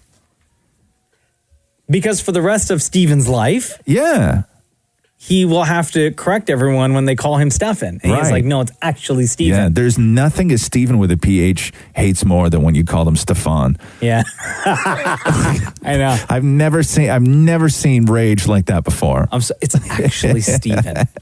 Oh, but there's a PH there. I Yeah. know, but you know. So the name, as you just said, the Grimes and Elon Musk, XAE, which is I believe pronounced Ash, A-12, but instead of 12 as in 1-2, it is now 12 as in XII, as in the Roman numerals 12. You're allowed to have a dash in a name. One dash they give you, but no numbers. Interesting. The origin of the Stephen with the PH comes from the Greek letter of a weird-looking P. Oh, yeah? But why now, though? I don't know. Okay. Oh. Thanks for the information. Yeah, because your kid's going to love that explanation. Let me explain more. No, it's okay. This is the Roz and Mocha Show podcast. God, could you imagine just like all the training and the nerves and everything else, and you're sitting there like in the rocket, getting ready to get launched into space, and then somebody's just like, no, it's not going to happen today. Yeah. Hey, guys. Hey, girls. Astronauts. We have an issue. What was the issue anyway? I think it's all weather. It's always weather. It's always weather. But they even had, did Kelly Clarkson sing them the national anthem before they were like supposed to get their asses launched up into space? Stop it. Yeah, like they did a whole thing. Like a big presentation. Yeah. It was the Elon Musk SpaceX, one, right? yeah. It was SpaceX and NASA. Okay. They were sending people up there. But I wonder how much it costs to cancel. First of all, the setup and then the cancel. Because now they got to set up again. Yeah, I don't know. You mentioned it was like 16 minutes before. Yeah, it was like Down to the 15 wire. minutes. It was down to the wire. Really? Yeah, like you're sitting there. Like they strapped in seatbelts on. You've already come to terms with everything at that point, right? Like you're committed to this. You're committed to the science. You're committed to exploration. You have adjusted your rear view mirror. Yeah, but you've taken everything else into consideration, all the dangers, and you know what the worst case scenario is. You know, you've just come to peace and come to terms with all of that as you're sitting there, which takes, I can't even imagine the amount of just internal struggle to come to terms and then still be able to function and thrive in that situation. And like hype yourself up for Yes, right? Like I'm okay with everything right now. What we're doing, like and then just 15 minutes before somebody tells you it's not going to happen. And then you got to go through that all over again. Yeah. Like I can't even imagine that. But anyway, Kelly Clarkson sang them the national anthem. Say, can you see? Do they normally do this? I don't know, to be honest with you. I'm not 100% sure. I think it would make more news if they had somebody sing the national anthem before every launch. God, Kelly Clarkson's got a good voice, huh? Oh, yeah.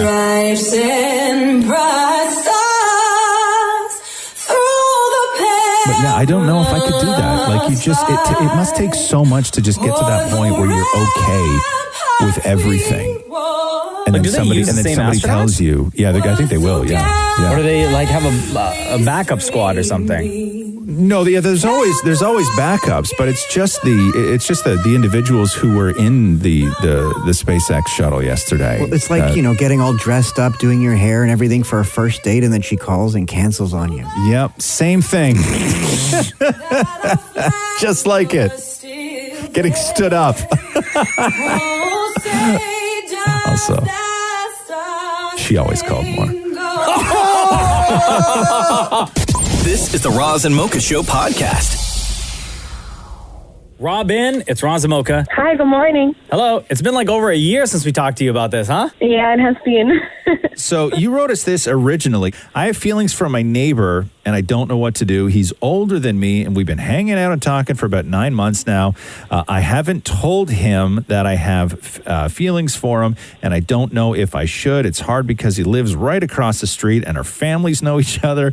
I've gone to his softball games, and I've been at his house with his friends.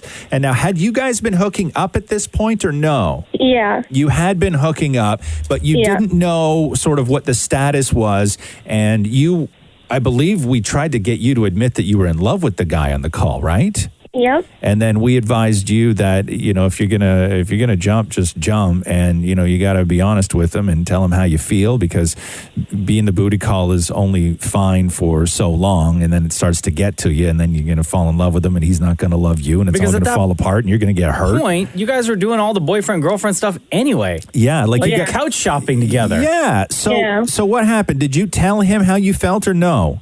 I did. And how'd that go? Like, how long after we all talked did you tell him? I want to say maybe a few weeks. I want to say days, but it was definitely weeks. Okay. Yeah, and we told you to have the conversation face-to-face and not text him. Did you face-to-face or did you text him? Face-to-face. Okay, and what was his reaction? He wasn't surprised. I think he kind of already knew.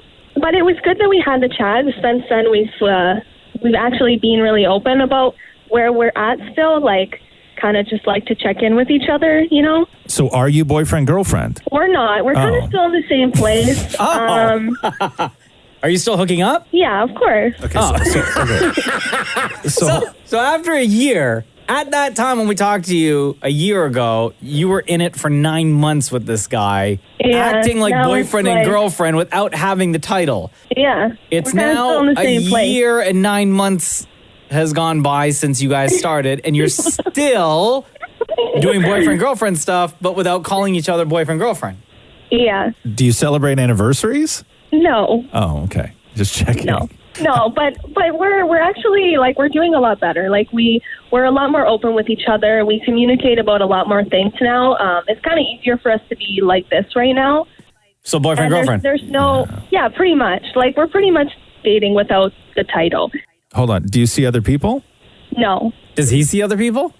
No. So do you have the conversation about how you're not seeing other people? Yeah. So you're committed? Pretty much, yeah. Monogamous? Yeah. What do you mean pretty much? Like if another dude walked into the picture that you were attracted to and felt like you'd get along with better, you'd pursue that maybe? No. Okay. Oh. Would he be okay if you hooked up with somebody else? No. Would he be hurt? I think so. Okay. Would you be okay if he hooked up with somebody else? No, I wouldn't. Would you be hurt? Yeah, I would be destroyed. Okay, so you guys are boyfriend-girlfriend. Yeah. Calling each other boyfriend-girlfriend. Okay. So no change then in over a year. No, but like sometimes, like when people get married, like it adds pressure. Like having a label adds pressure to your relationship. No, it doesn't. Not adding a label just gives you a way out in your own head. I guess. Well, I'm not upset with the way that we are right now. Like that's fine. No. But I think you guys just need to admit that you're just boyfriend and girlfriend. Yeah, we will. Yeah. And Ken, don't get me wrong, because I don't want to go in too hard on you here, because I was the exact same way with Catherine for a very long time. Yeah.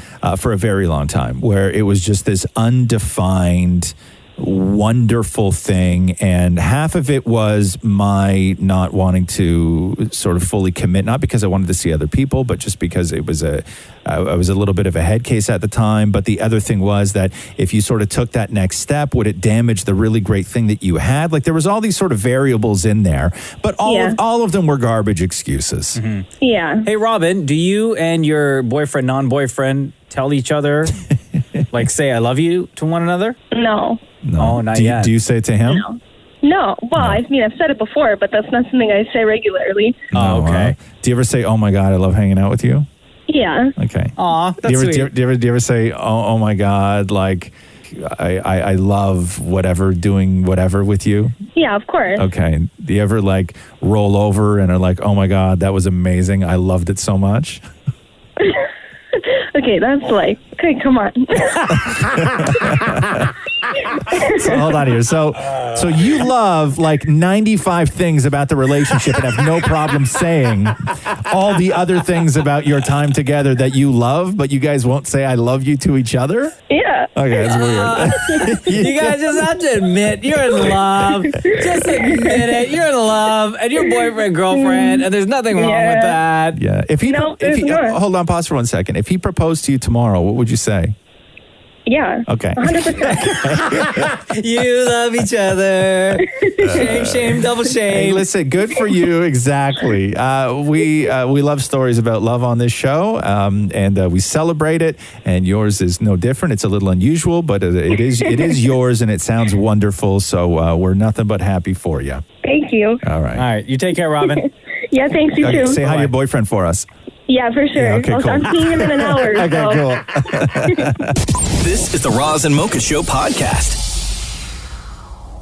All right. Are you good? Yeah. Are you good? Yes, I am. Now, because everybody feels that I do, that when I say let's do the news, that it's pre-recorded. I'm trying to figure out a way to prove to people that we do it live every single time and that it's different. Uh-huh. So I don't know how to do that. You'd have to sing it. I'd have to sing it? Yeah, but you would have to find a way to sing it differently every single time. Okay, I got it. Hey, Mocha, you ready? Yeah. Let's do the news! Like that? Was that different enough? Yeah. I only have one way. A Roz and Mocha Show and Kiss 92.5 News Break. Brian Austin Green on his podcast still talking about he and Megan Fox breaking up. Get over it, This bro. is Brian Austin Green Move on. talking about the time that Megan Fox told him that she felt, quote, more herself when she wasn't with him. Oh, wow. I came home later and we sat down in the living room and we talked about it. And she said, you know what? I realized while I was out of the country working alone that that I feel more like myself and I like myself better. Oh, wow. I liked myself better during that experience. Ooh, and God.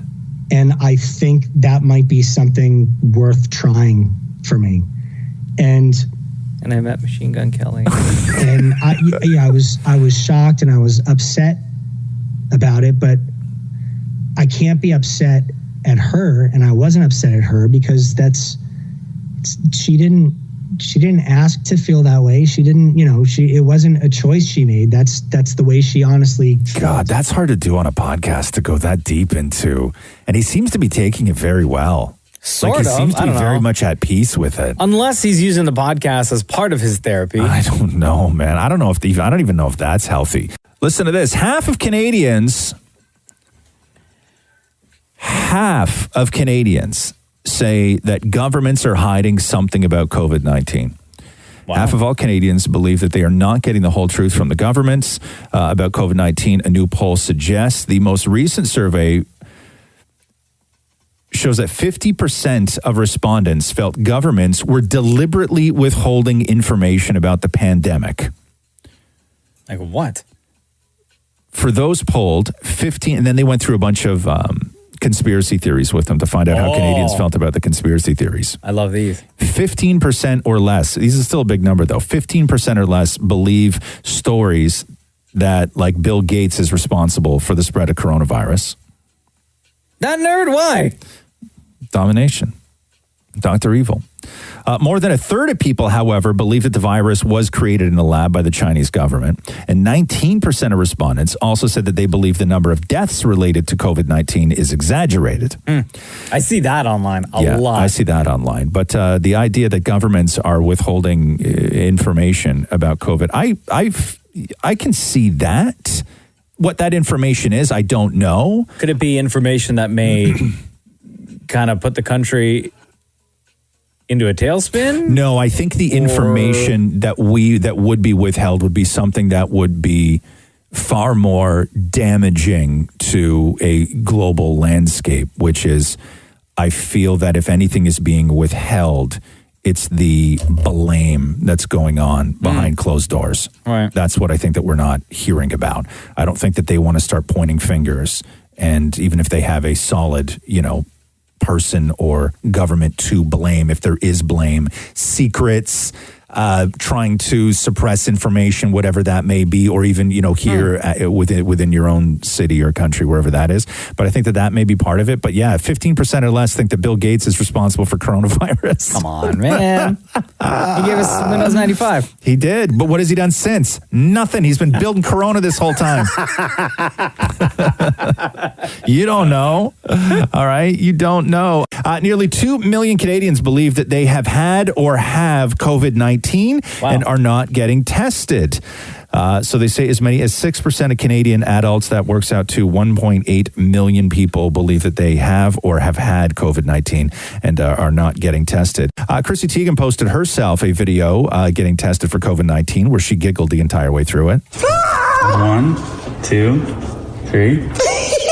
One more side. Not bad at all. Oh, okay. Really? I like hearing that.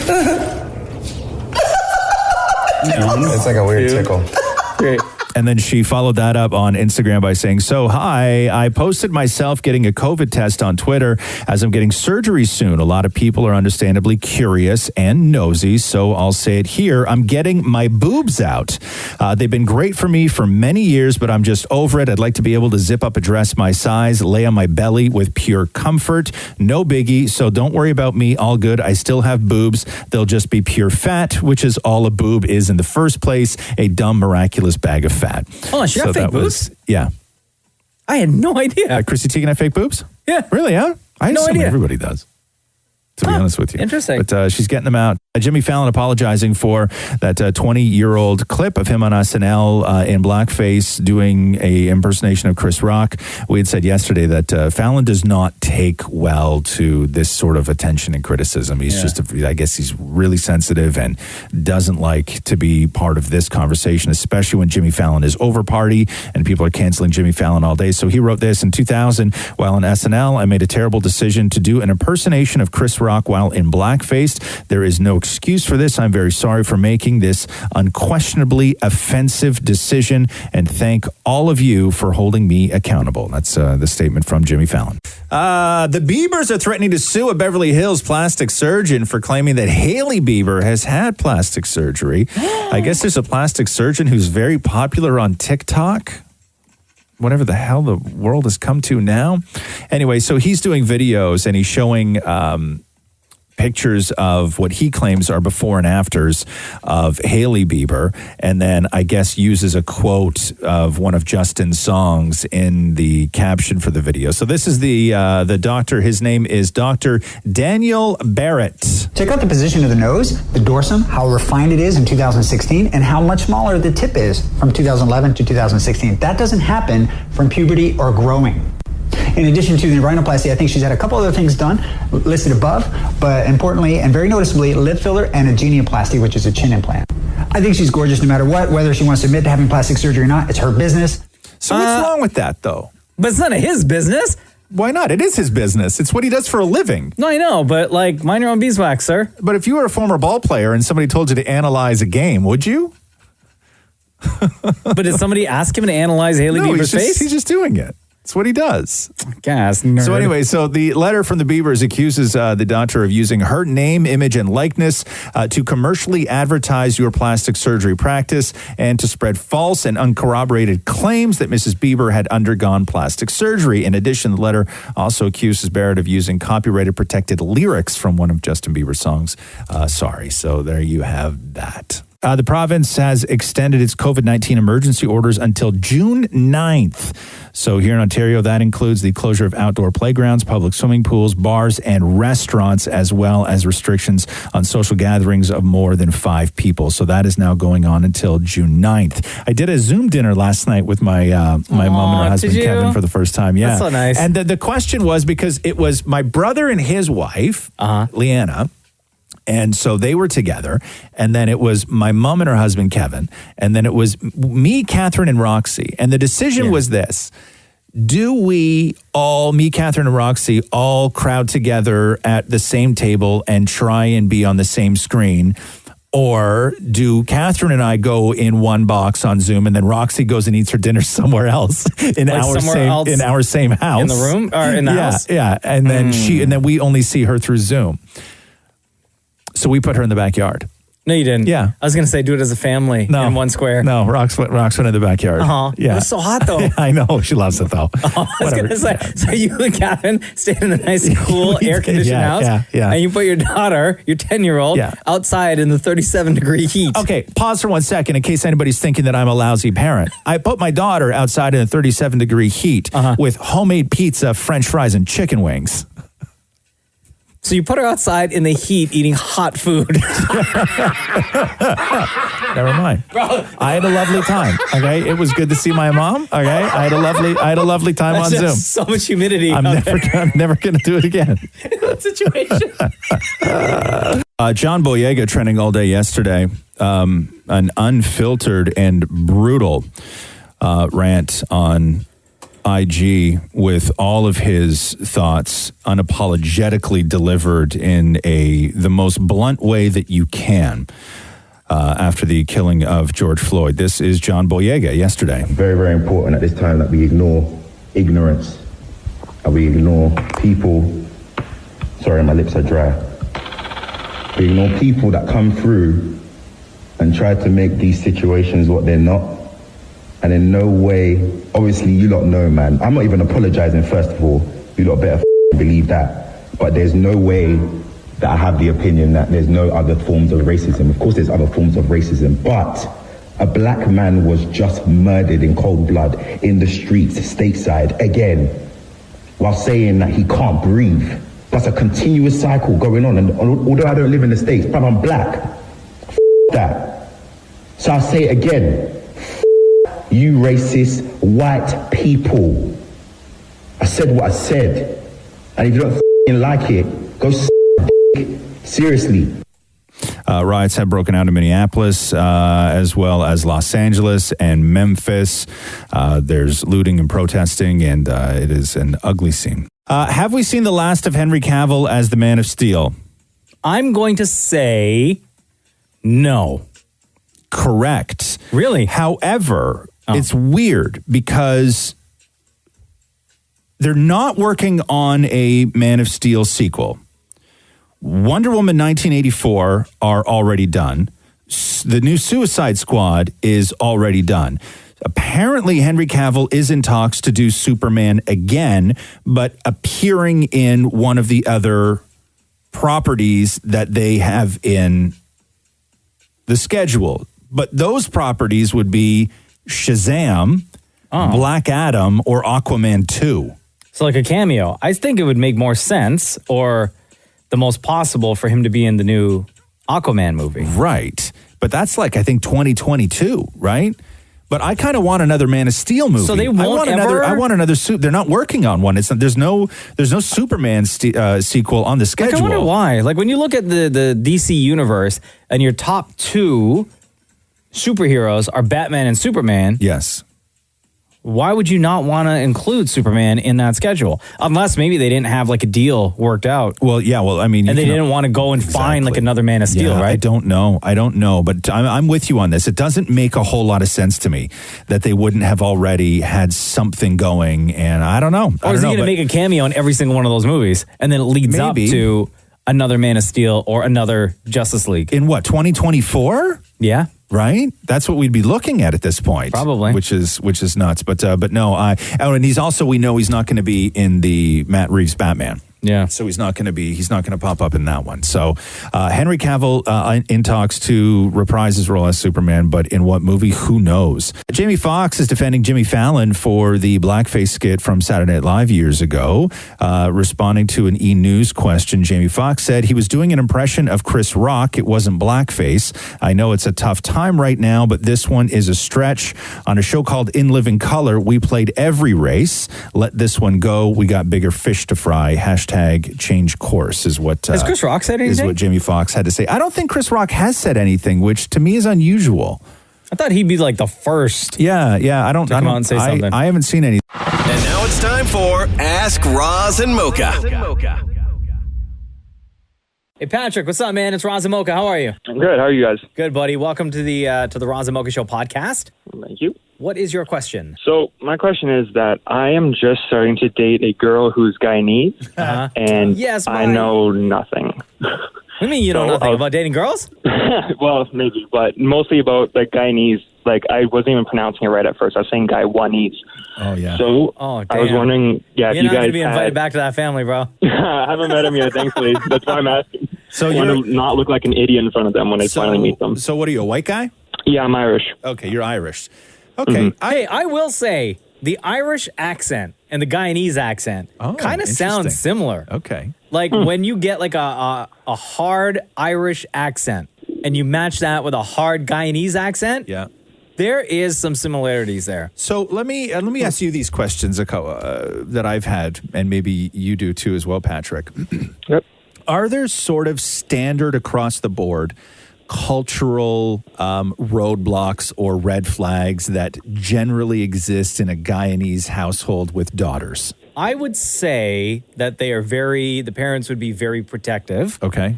Much like other cultures, I would say that the parents would prefer that the daughters stay home until they get married. Okay. And then move out. Gotcha. Right? I know my parents feel that way about my sisters. Yeah. What else could I tell you? Like, what about a Guyanese mama? Like, what does he have to know? How does he impress a Guyanese mama? You're going to be welcomed into that family like you wouldn't believe, dude. Especially by a mom. As long as you smile and they know that you, much like any culture, like as long as you treat their daughter with respect and you treat them with respect, they'll welcome you with friggin' open arms. But what about like a gift? Like, what do you do? Like, do you offer to help cook or do you not? Like, do you go inside a Guyanese mama's hell kitchen? no. Okay, No, this is no, what no, I no, need to no. know. This is Don't all offer to this- help cook. Thank you. This is all the stuff that we need to know. No, absolutely not. Do not offer to help cook. Okay. No. Okay. So, what are your concerns, Patrick? Pretty much it's just that, like I was saying, since I know nothing, I don't know, like, I don't want to offend them, like you were saying, like, because I am the type of guy who would offer to help cook or try to help out or just try and be nice or polite, and I would have no idea that that's a faux pas. No, you know what you could do is say, hey, is there anything I can help out with? Sure. Okay. Right? You can put up that offer. Okay. And in most cases, most times, I would say that the Guyanese mom would probably say to you, like, it's okay. Don't worry about it. Here's what I know about being a white guy. Is that when Yeah. is that when you I go, love that quote, by the way. Is I'm that gonna when, say that one. when you go to other households that are different cultures and stuff? Yeah. What they love, Patrick, is when you show up and start throwing around like lingo from their culture. No, don't do that. No, wait, no, hold on. Shem, get in here. Shem's Guyanese as well. Shem's here. Oh, and Shem has a younger sister as well, right? Yes, absolutely. So what kind of advice would you say? Like, have you had other dudes show up at like your parents' place to, okay, Shem's giving a look like, What? And what happened? What happened? Show up at my parents' place? Yeah. For my little sister? Yeah. Hell no, you Oh, can't. no, okay. Hell no. Unless you're married? Hell no. One thing I will say, you don't offer to cook, but eat everything offered to you. Yes, absolutely. Everything offered to you, make sure that you eat it, or at least try it. Okay. You like spicy food, Patrick? I like the flavor, but I can't really handle it, so I'll eat it and then just die the next day. Okay, so here's a little bit of advice. Offer up that information. Does your girlfriend know this already? Yes, she does. So that might be something that she could pass on to her folks, because then it'll turn into a joke. Patrick can't take the heat. Oh boy. Okay. Right? Okay. So let them kind of know that in advance, because then it helps. If you are invited over for dinner, let's say, and your girlfriend's mother is preparing something, maybe she'll know not to add as much spice as she normally would. Okay, gentlemen, I think that we need to protect Patrick going into a situation like this. I need to know certain things, because I think you guys are both being real wishy-washy here. What if Patrick holds her hand inside the house? Oh, I think that's fine. Yeah, that's fine. Yeah, What if that's Patrick kisses her as he's sitting at the dinner table? Hey, bye. On the lips? Yeah. What if he's just what if Patrick gets up and he's like, I just got to go to the restroom, excuse me, and then he gives her a kiss in front of the mom and dad? Oh, okay. So once he leaves, either the mom or dad may lean in and say, so when you getting married? Okay. Yeah. Okay. Or they'll be like, hey, bye, you better watch yourself in my house, Okay. So no sleepovers then, right? What? Oh, hell no. No, Okay. no. No Don't even sleepovers? bring that up, Patrick. No. You're better off not bringing up the sleepover. Really? Yeah, So even if don't it's late and he's there's no, should I just stay? Sleep in your car. Really? Yeah. Okay, so no, the boyfriend's here a little bit late, having a good time. Have a blanket in the trunk of your car, just in case, Patrick. Wow. Yeah. Wow. He's a white guy, so it'll be beside the bat.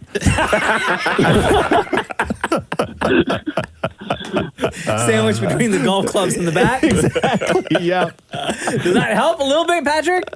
Yeah, actually, it helped a lot. All right. I think I'll be more prepared. How'd you guys meet? We're online dating. Online dating. Nice. Okay, cool. Do her parents know that you guys met online dating? No. They still kind of think I'm a Facebook or friend. something, Yeah. bud. So what's going to be the story when they ask how you guys met? Well, we go to the same university and for a very similar program. Oh, okay. So, So you just say you guys met at school. but yeah. Okay. And I think it's I don't know that you can say that, because I can hear a guy in his friend be like, so you don't study books, you study man. okay. You might want to stay away. Yeah. Maybe alter that story, Patrick. Yeah. Thanks, brother. Yeah, thank you. Later, man. Bye. Kyle asks this for everybody in the room. Tax season is upon us. As a self-employed photographer... Maury's legs just started shaking. As a self-employed photographer, I tend to write off as much as possible.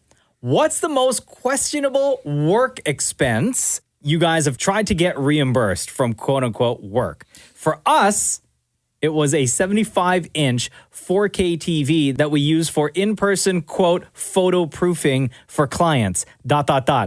in our living room. Yeah. Mocha and I are both employees, right? So we are full-time. So it's doing taxes for us is we don't have a lot of options to write things off. Yeah. And, we Can't write off like gas and stuff like that. No. I mean, you can get work to try and expense things.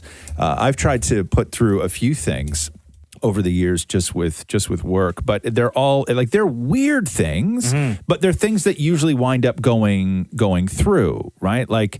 You put together, you just give receipts for a really expensive leather jacket and they pay you back for it. You know what I mean? It's just because that's a work expense. So I have ridiculous work expenses, but I don't really mess around with that. I don't do a whole lot of writing off or trying to figure out where I can save. I just pay my taxes and just go about my day.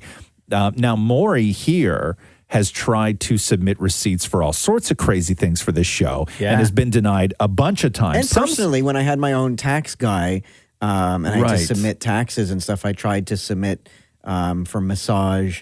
I tried to sit because I was stressed before a voice session, so I needed a massage. Oh my God. Yeah. Yeah. Don't laugh. The government thought it was. Yeah. Yeah. Or art for my home office. I tried to expense that. I called it beautification. Wow. What else? And here I tried to submit receipts for popcorn. Popcorn. For popcorn, yeah. Maury's like tried to, because we do some crazy stuff on this show. Yeah. So oftentimes Maury has to go out and get like props for the show to build stuff or stuff that we're going to use. And then those receipts will be submitted. So it's like one day the bosses here will just like be going through receipts on their desk and it'll be like, you know, the Roz Mocha show, 3 cans of gravy and a box of rubber gloves. Right? Yeah. It's like, guys, we didn't listen to the show today. What y'all do? No, but the weird one was when it was like, it was rubber gloves, rope, and baby lotion. Right, yes. By the way, all 3 of those items used on separate occasions, not all together. No, they weren't. They were used at the same time. That's true. Yeah. Oh, wait, were they? Yeah, they Oh my were. God. Yeah. I can't even believe that. all the waist down as well. So I don't get it. I don't do my taxes are fairly straightforward. Catherine's are very complicated, like extremely complicated, but mine are very straightforward. Well, the other one here was Q-tips, raincoat, and Speedo. Right. Yes, that's Q-tips, right. raincoat, and Speedo. Yeah. All I used know. on the same day? Probably. Yeah. Yeah. And Maury still didn't go to prison.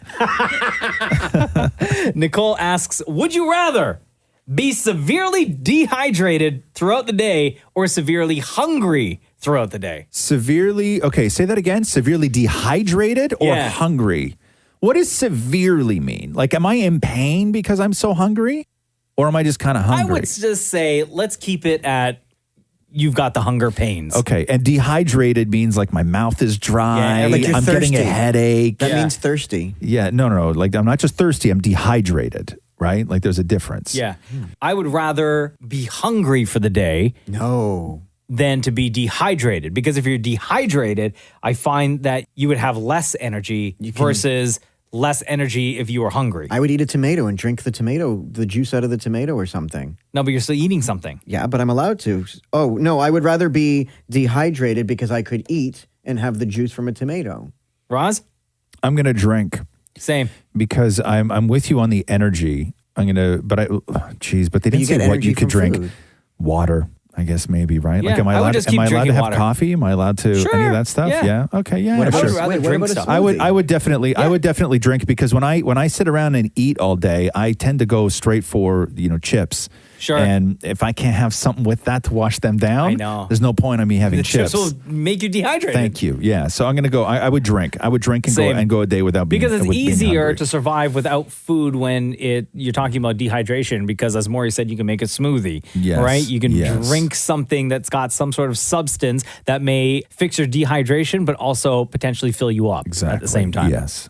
Lisa M asks, did you pass anything down to your kid that you played with as a kid? I have. You don't have a kid. Yes, I do. No, you don't. Yes, you have I a do. dog, Maureen. It's not a kid. Be It's a that as it dog. may, I passed down one of my stuffies to my son. Right. So he can hump it and tear it apart and break your heart? No, he does that with my Roz doll. Oh, that's right. Whoa. Have I passed anything down the rocks? No, I don't think so. Like as far as like a toy that I had when I was a kid, because I didn't keep anything, right? Like I don't have boxes of like my things from my childhood. Like my family never kept any of that I stuff. do. I have like little toys and stuff like that from when I was a kid. No, I have nothing. Nothing at all, huh? No, nothing. I have not one toy. Like I don't even like it in a box or like one little thing on a shelf, like a little knickknack or anything like that. I have nothing from my nothing Is your mom from a my hoarder? childhood. She's not a. No, not really. No. eh? And part of the problem was with me growing up is we moved around so much. We moved houses every couple of years. So you were always Marie Kondoing, purging all your stuff. Yeah, So 'cause it you don't wanna didn't- bring so it clutter didn't with come you. with you. And then by the time I got to my senior years in high school, all I really had in my room was like a couple of guitars and an amp. Yeah. And stuff to seduce girls with. And that was really and that was really it. I didn't have a lot of stuff. Like all my wrestling dolls had gone at that point. Yeah. All my other sort of toys had gone at that point. I had a real big G.I. Joe collection. Really? I had a great wrestling doll collection. See, my parents keep everything. Like They do, all huh? my stuff from when I was a kid, probably made out of toxic material now. Are they in right? the same house though that you grew up in?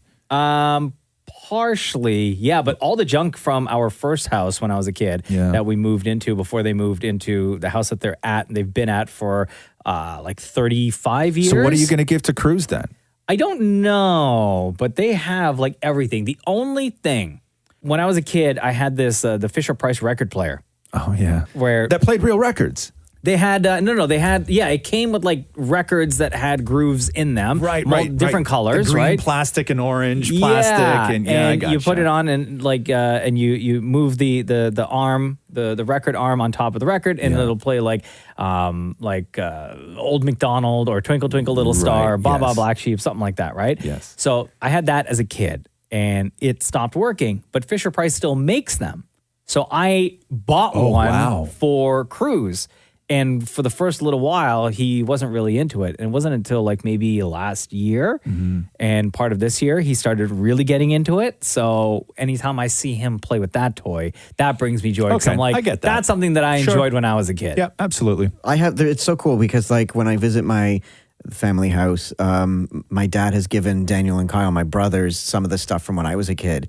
And there used to be a mail order from National Geographic. Every month you would get another piece to put in the binder of an animal and you could read about it. Yeah. And so the binders of National Geographic animal stuff are in Daniel's room, finally unwrapped on the shelf. Are they still relevant? Well, the animals are still alive. No, but I mean, because some of that stuff, like my mom had an encyclopedia collection, I remember, and then not like years ago, like maybe about, I don't know, 20 years ago, my brother and I were at her place, and she still had a couple of the volumes of this encyclopedia collection that they got in like the 70s, and you couldn't use it for a reference for anything because everything in it was so out of date. Like you couldn't check a map in it. Oh yeah, absolutely not. Like those maps were so obsolete, and words and just like the science part of things and everything was just everything. Like it's almost like historical where you look at it to see how we used to think and how we used to catalog things. But so much of that stuff is out of date. So I don't have anything. I don't have any old magazines. Out of I don't date, have any old comic books. I don't have out of date like what? Out of date. You want to get... Okay, you want to talk out of date? Yeah. My parents, the hoarders? Yeah. When we told them that Jenna was pregnant with Cruz and we were like starting to prep everything at home. Yeah. My dad said, we still have your crib from when you were a baby. Maybe you guys want to take it home and set it up for the baby. No. And I was like, Dad, first of all, no. Second of all, I'm sure that the space in between those bars are like feet apart. Oh, like yeah. a kid could like and slip they have through. those sliding doors that like chop an arm off and everything else. Like the mechanism is like so old and no. It had like toxic paint on it. Oh, yeah. That old plastic mattress. Yeah. No, and- Dad. No. Absolutely not. Thank you. Appreciate it, but no. Yeah, no, you're right. Rachel wants to know if I still have night terrors and says, does Mocha remember when it was when he wakes up? And what does his wife do if he wakes her up? I still have night terrors. I can't remember the last time. Do you remember what they are though when you wake up? Like, do you recall what the thing was that frightened you so much? Yeah, it's always either something about falling, either trying to like run or either away from something or to something and feel like I'm being held back. Yeah. I've had a lot of dreams where I've been shot. Really? Yeah. Who shoots you? Do you know? I don't know. I have no idea. There's one specifically I remember. Somebody shot me in my stomach. Oh, brutal. And I was like, son of a bitch. In so much pain. Yeah. And I was walking up to my parents' house and I like collapsed on the driveway. And I remember my mother running out of the house, screaming and like shaking me. And then I woke up. That is so wild to me that you would like, what is going on in your life that you have a dream where somebody shoots you in the belly and your mom finds you? I have no idea. But yeah, I have night terrors all the time where I wake up screaming. And sometimes they're like so dumb. Yeah. Like I would say most times they're dumb. Yeah. And then like Jenna will say, hey, like, what do you dream? Because it wakes her up because I'm screaming, right? Because sometimes I'll scream and I won't wake up in time. Like she has to shake me to wake me up. Right. And then she'll be like, what were you dreaming about? And I'll say something dumb like the old man or like the car or something, right? Wow. And she'll be like, okay, just go back to bed. Yeah, that's crazy. So you still have them? I still have them now. You do, huh? Yeah. That's wild. I can't remember the last time. Maybe like a couple of weeks ago. Oh, I had really? one. Oh, so Yeah. frequently. Oh, yeah. I'm Yeah. just used to Oh, them. geez. I think Jenna's used to them. I think she goes to bed every night, like assuming that I'm going to have some sort of a night terror. Yeah. And Is she there then has any to wake sort up. of physical reaction that you have? Like, do you physically jump Do you like any of that? No, you don't. No. It's all just like screams. So the way it was described, right? Because I asked Jenna, I was like, "Can you tell me like what it is? Like, do I?" Has she recorded you? No, never. she hasn't. Okay. My questions are like, do I make an immediate scream, like an immediate noise? Am I moving around? Is there is there a buildup? Yeah. And she told me, yeah, there is a buildup. Like smaller, like noises that you make? Yes. Oh, not God. moving around. No. But it starts as like a moan before it leads to screaming. Hello. So, I know. It's so weird. It starts off like, and then into a full out. Sometimes she said it's like a long, like, right? Like that. Or she says it goes like, like a quick.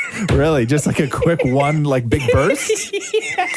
And then That's she has to wake me up. That's incredible. Nightmares are so fascinating. SV7 asks, Roz, need your recommendations on ciders available in the Toronto area. I'm getting bored of the same ones. I don't even know. There's so many different ciders. There's a Liberty Village cider that somebody gave me last week. Yeah. Not a lot of flavor to it, but it's super low on sugar, and it wasn't bad. I don't like sweet ciders, right? So that's my thing, is that my sort of world of ciders is very narrow because I only like super dry ciders. I don't like sweet drinks. So I avoid anything that has even a sweet flavor to it, whether it's full of sugar or not full of sugar.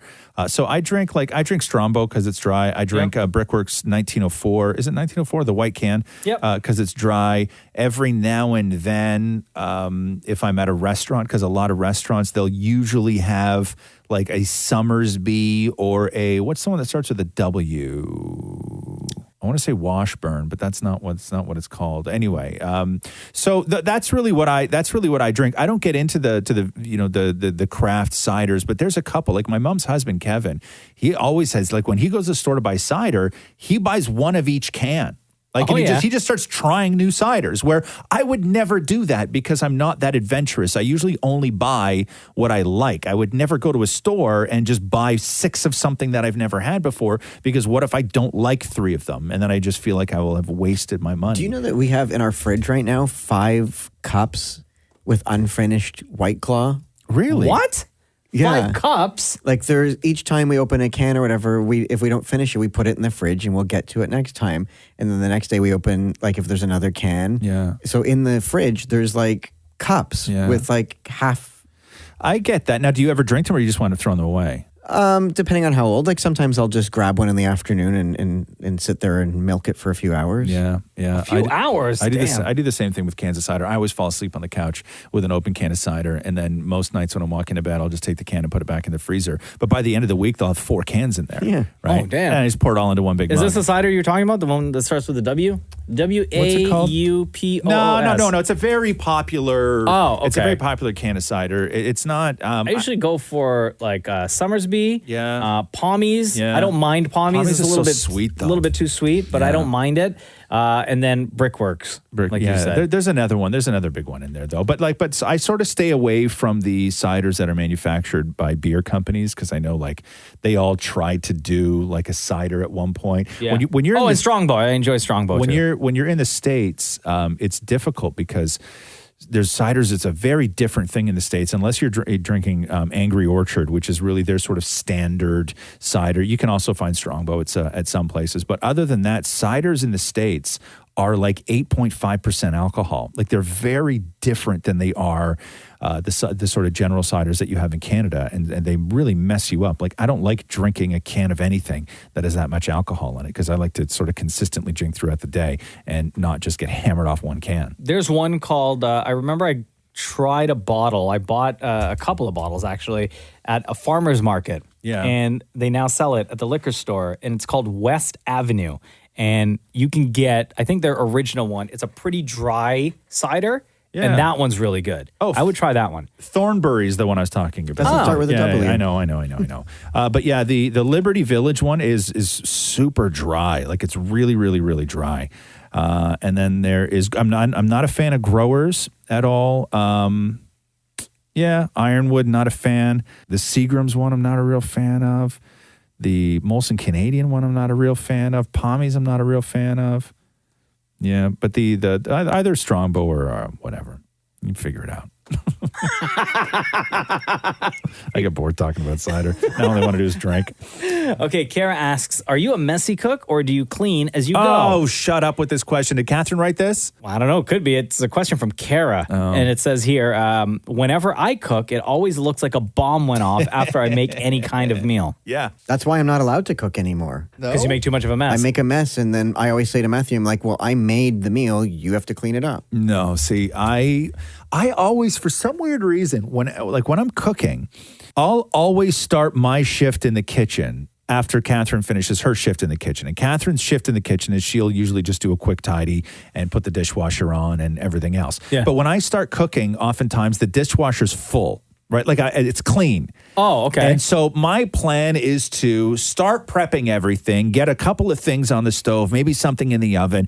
When I catch a break, I will empty the dishwasher and then start loading it and clean as I go, as they say. Yeah. But I never have that time. I never find that minute. So I wind up cooking a whole meal for everybody, or 3 meals, one for me, one for Catherine, one for Roxy. Yeah. And the kitchen is a disaster because I couldn't load the dishwasher as I was going. Like, my big problem is I always start cooking when the dishwasher's clean, and I never empty the dishwasher first so I can sort of load it as I go. I just start cooking, and then I never find the time to empty See, it. I'm in between where if I'm cooking something, I will clean as I go. Yeah. Like you said, if you have a break, right, I will take a couple of the utensils that I know I don't need anymore, and I'll either wash them, or if they go in the dishwasher, they go in the dishwasher, just to make that end of meal cleanup or after we eat dinner cleanup a little easier. So I like to kind of clean as I go, as long as I'm not rushing the process of either. Because I'll go through 10 spoons while cooking. Yeah, same. Right? Easily, I'll go through 10 spoons just while cooking dinner for us. Yeah. And so they're all over the counter, and they got flour on them, they got oil on them, they got sauce on them, they got everything else on them. And then they just sit there, and then Catherine takes her shift the next day, and then she'll go in and she hates me for an hour while she has to clean everything up because I fall asleep on the couch while drinking a cider. And that's my sort of routine, is that I never make it back into the kitchen afterwards. Is Matthew a messy cooker, No, or does he? no, he's perfect, like spotless. Cleans as he cooks? Cleans as he cooks, but because he used to work in a kitchen at a restaurant. So he's very clean, knows how to chop things. I have no idea what he's doing. But when I cook, like yesterday, I was cooking something, and he was having his work Zoom call, and the smoke alarm started going off right in the middle of his Zoom call. What were you cooking? Chicken burgers and French fries. And how did the smoke alarm go off? I opened the oven. But how hot was the oven? At 450. But the smoke alarm detector's right above the stove. Oh, that's poor planning. You should just put a rubber glove on it. I've had to do that before. On the stove? On the smoke detector. Oh. Yeah. Yeah. No, on you more. That's what helps. When you're cooking and it's smoky, just put a rubber glove on. Oh, magic. And that stops it. Yeah, it's like when they used to say, open your mouth when you're cutting onions and you won't cry. But I don't think that actually worked, but it just had people standing over their onions with their mouths open. That doesn't work. It burns. Haley asks, if your significant others got caught on a desert island with one another, okay, which team would last the longest? Catherine and Jenna, Damn It Matthew and Catherine, or Jenna and Damn It Matthew? So our significant others are all trapped. Which team would last the longest? Oh, Catherine and Jenna. I would say so as well. 100%. Yeah. 100%. I don't know enough about Damn It Matthew and his survival skills. Yeah, no, because Catherine, if given you were on a desert island with one other person, Catherine, if you gave her the choice to deal with boy problems or girl problems, she's going to deal with girl problems. Right. Right? She's not going to want to deal with. She's not going to want to deal with some guy. Right? Like, hell no. Like, there's no way. There's no. Yeah, I would say Jenna and way. Catherine would be the team. Yeah, like you need to sit. You need to sit around, and there needs to be 2 people who put their heads together to figure out what you're going to do when you need a tampon. Right? Yeah. You need 2 people to figure that out. You need 2 people to sort of be, there for you. Yeah. So I think that Catherine and Jenna would have a much easier time surviving. I would agree. Yes. What now here's the thing. Okay, so here let's expand on this a little bit then. The desert island for me right now is a condo. Right. So Maury, this would be your dream, right? What, being caught on a desert island with my husband? No, if your husband was away and got caught on a desert island. Yeah. I would just assume he's not coming back. I'd move on. Yeah, Maury would be like, Matthew's been gone for an hour. That's it. Yeah. Once a day, Maury would look in the closet and move a couple of pillows around and go, still haven't found him, guys. Well, might as well bring Grindr out of the cloud. Yeah, still haven't found him, so it's in the cloud. Interesting. When you delete something and it goes, and then it just goes up to the cloud and you bring it back, how easy is that process? Like, can you just delete Grindr off your phone every day and then just recall it every day? One would assume. Okay. Yeah, okay. At Kiss925 on Instagram is where you will find us. Ask Roz and Mocha is the post that goes up a couple times a week. So that's where you ask your question, and we'll try to go through as many of them as we can. Thank you for listening. This has been the Roz and Mocha Show podcast. Thanks for listening to the Roz and Mocha Show podcast. Catch the guys live Weekday mornings from 6 to 10 on Kiss 92.5. Kiss925.com. Or download the Kiss 92.5 app.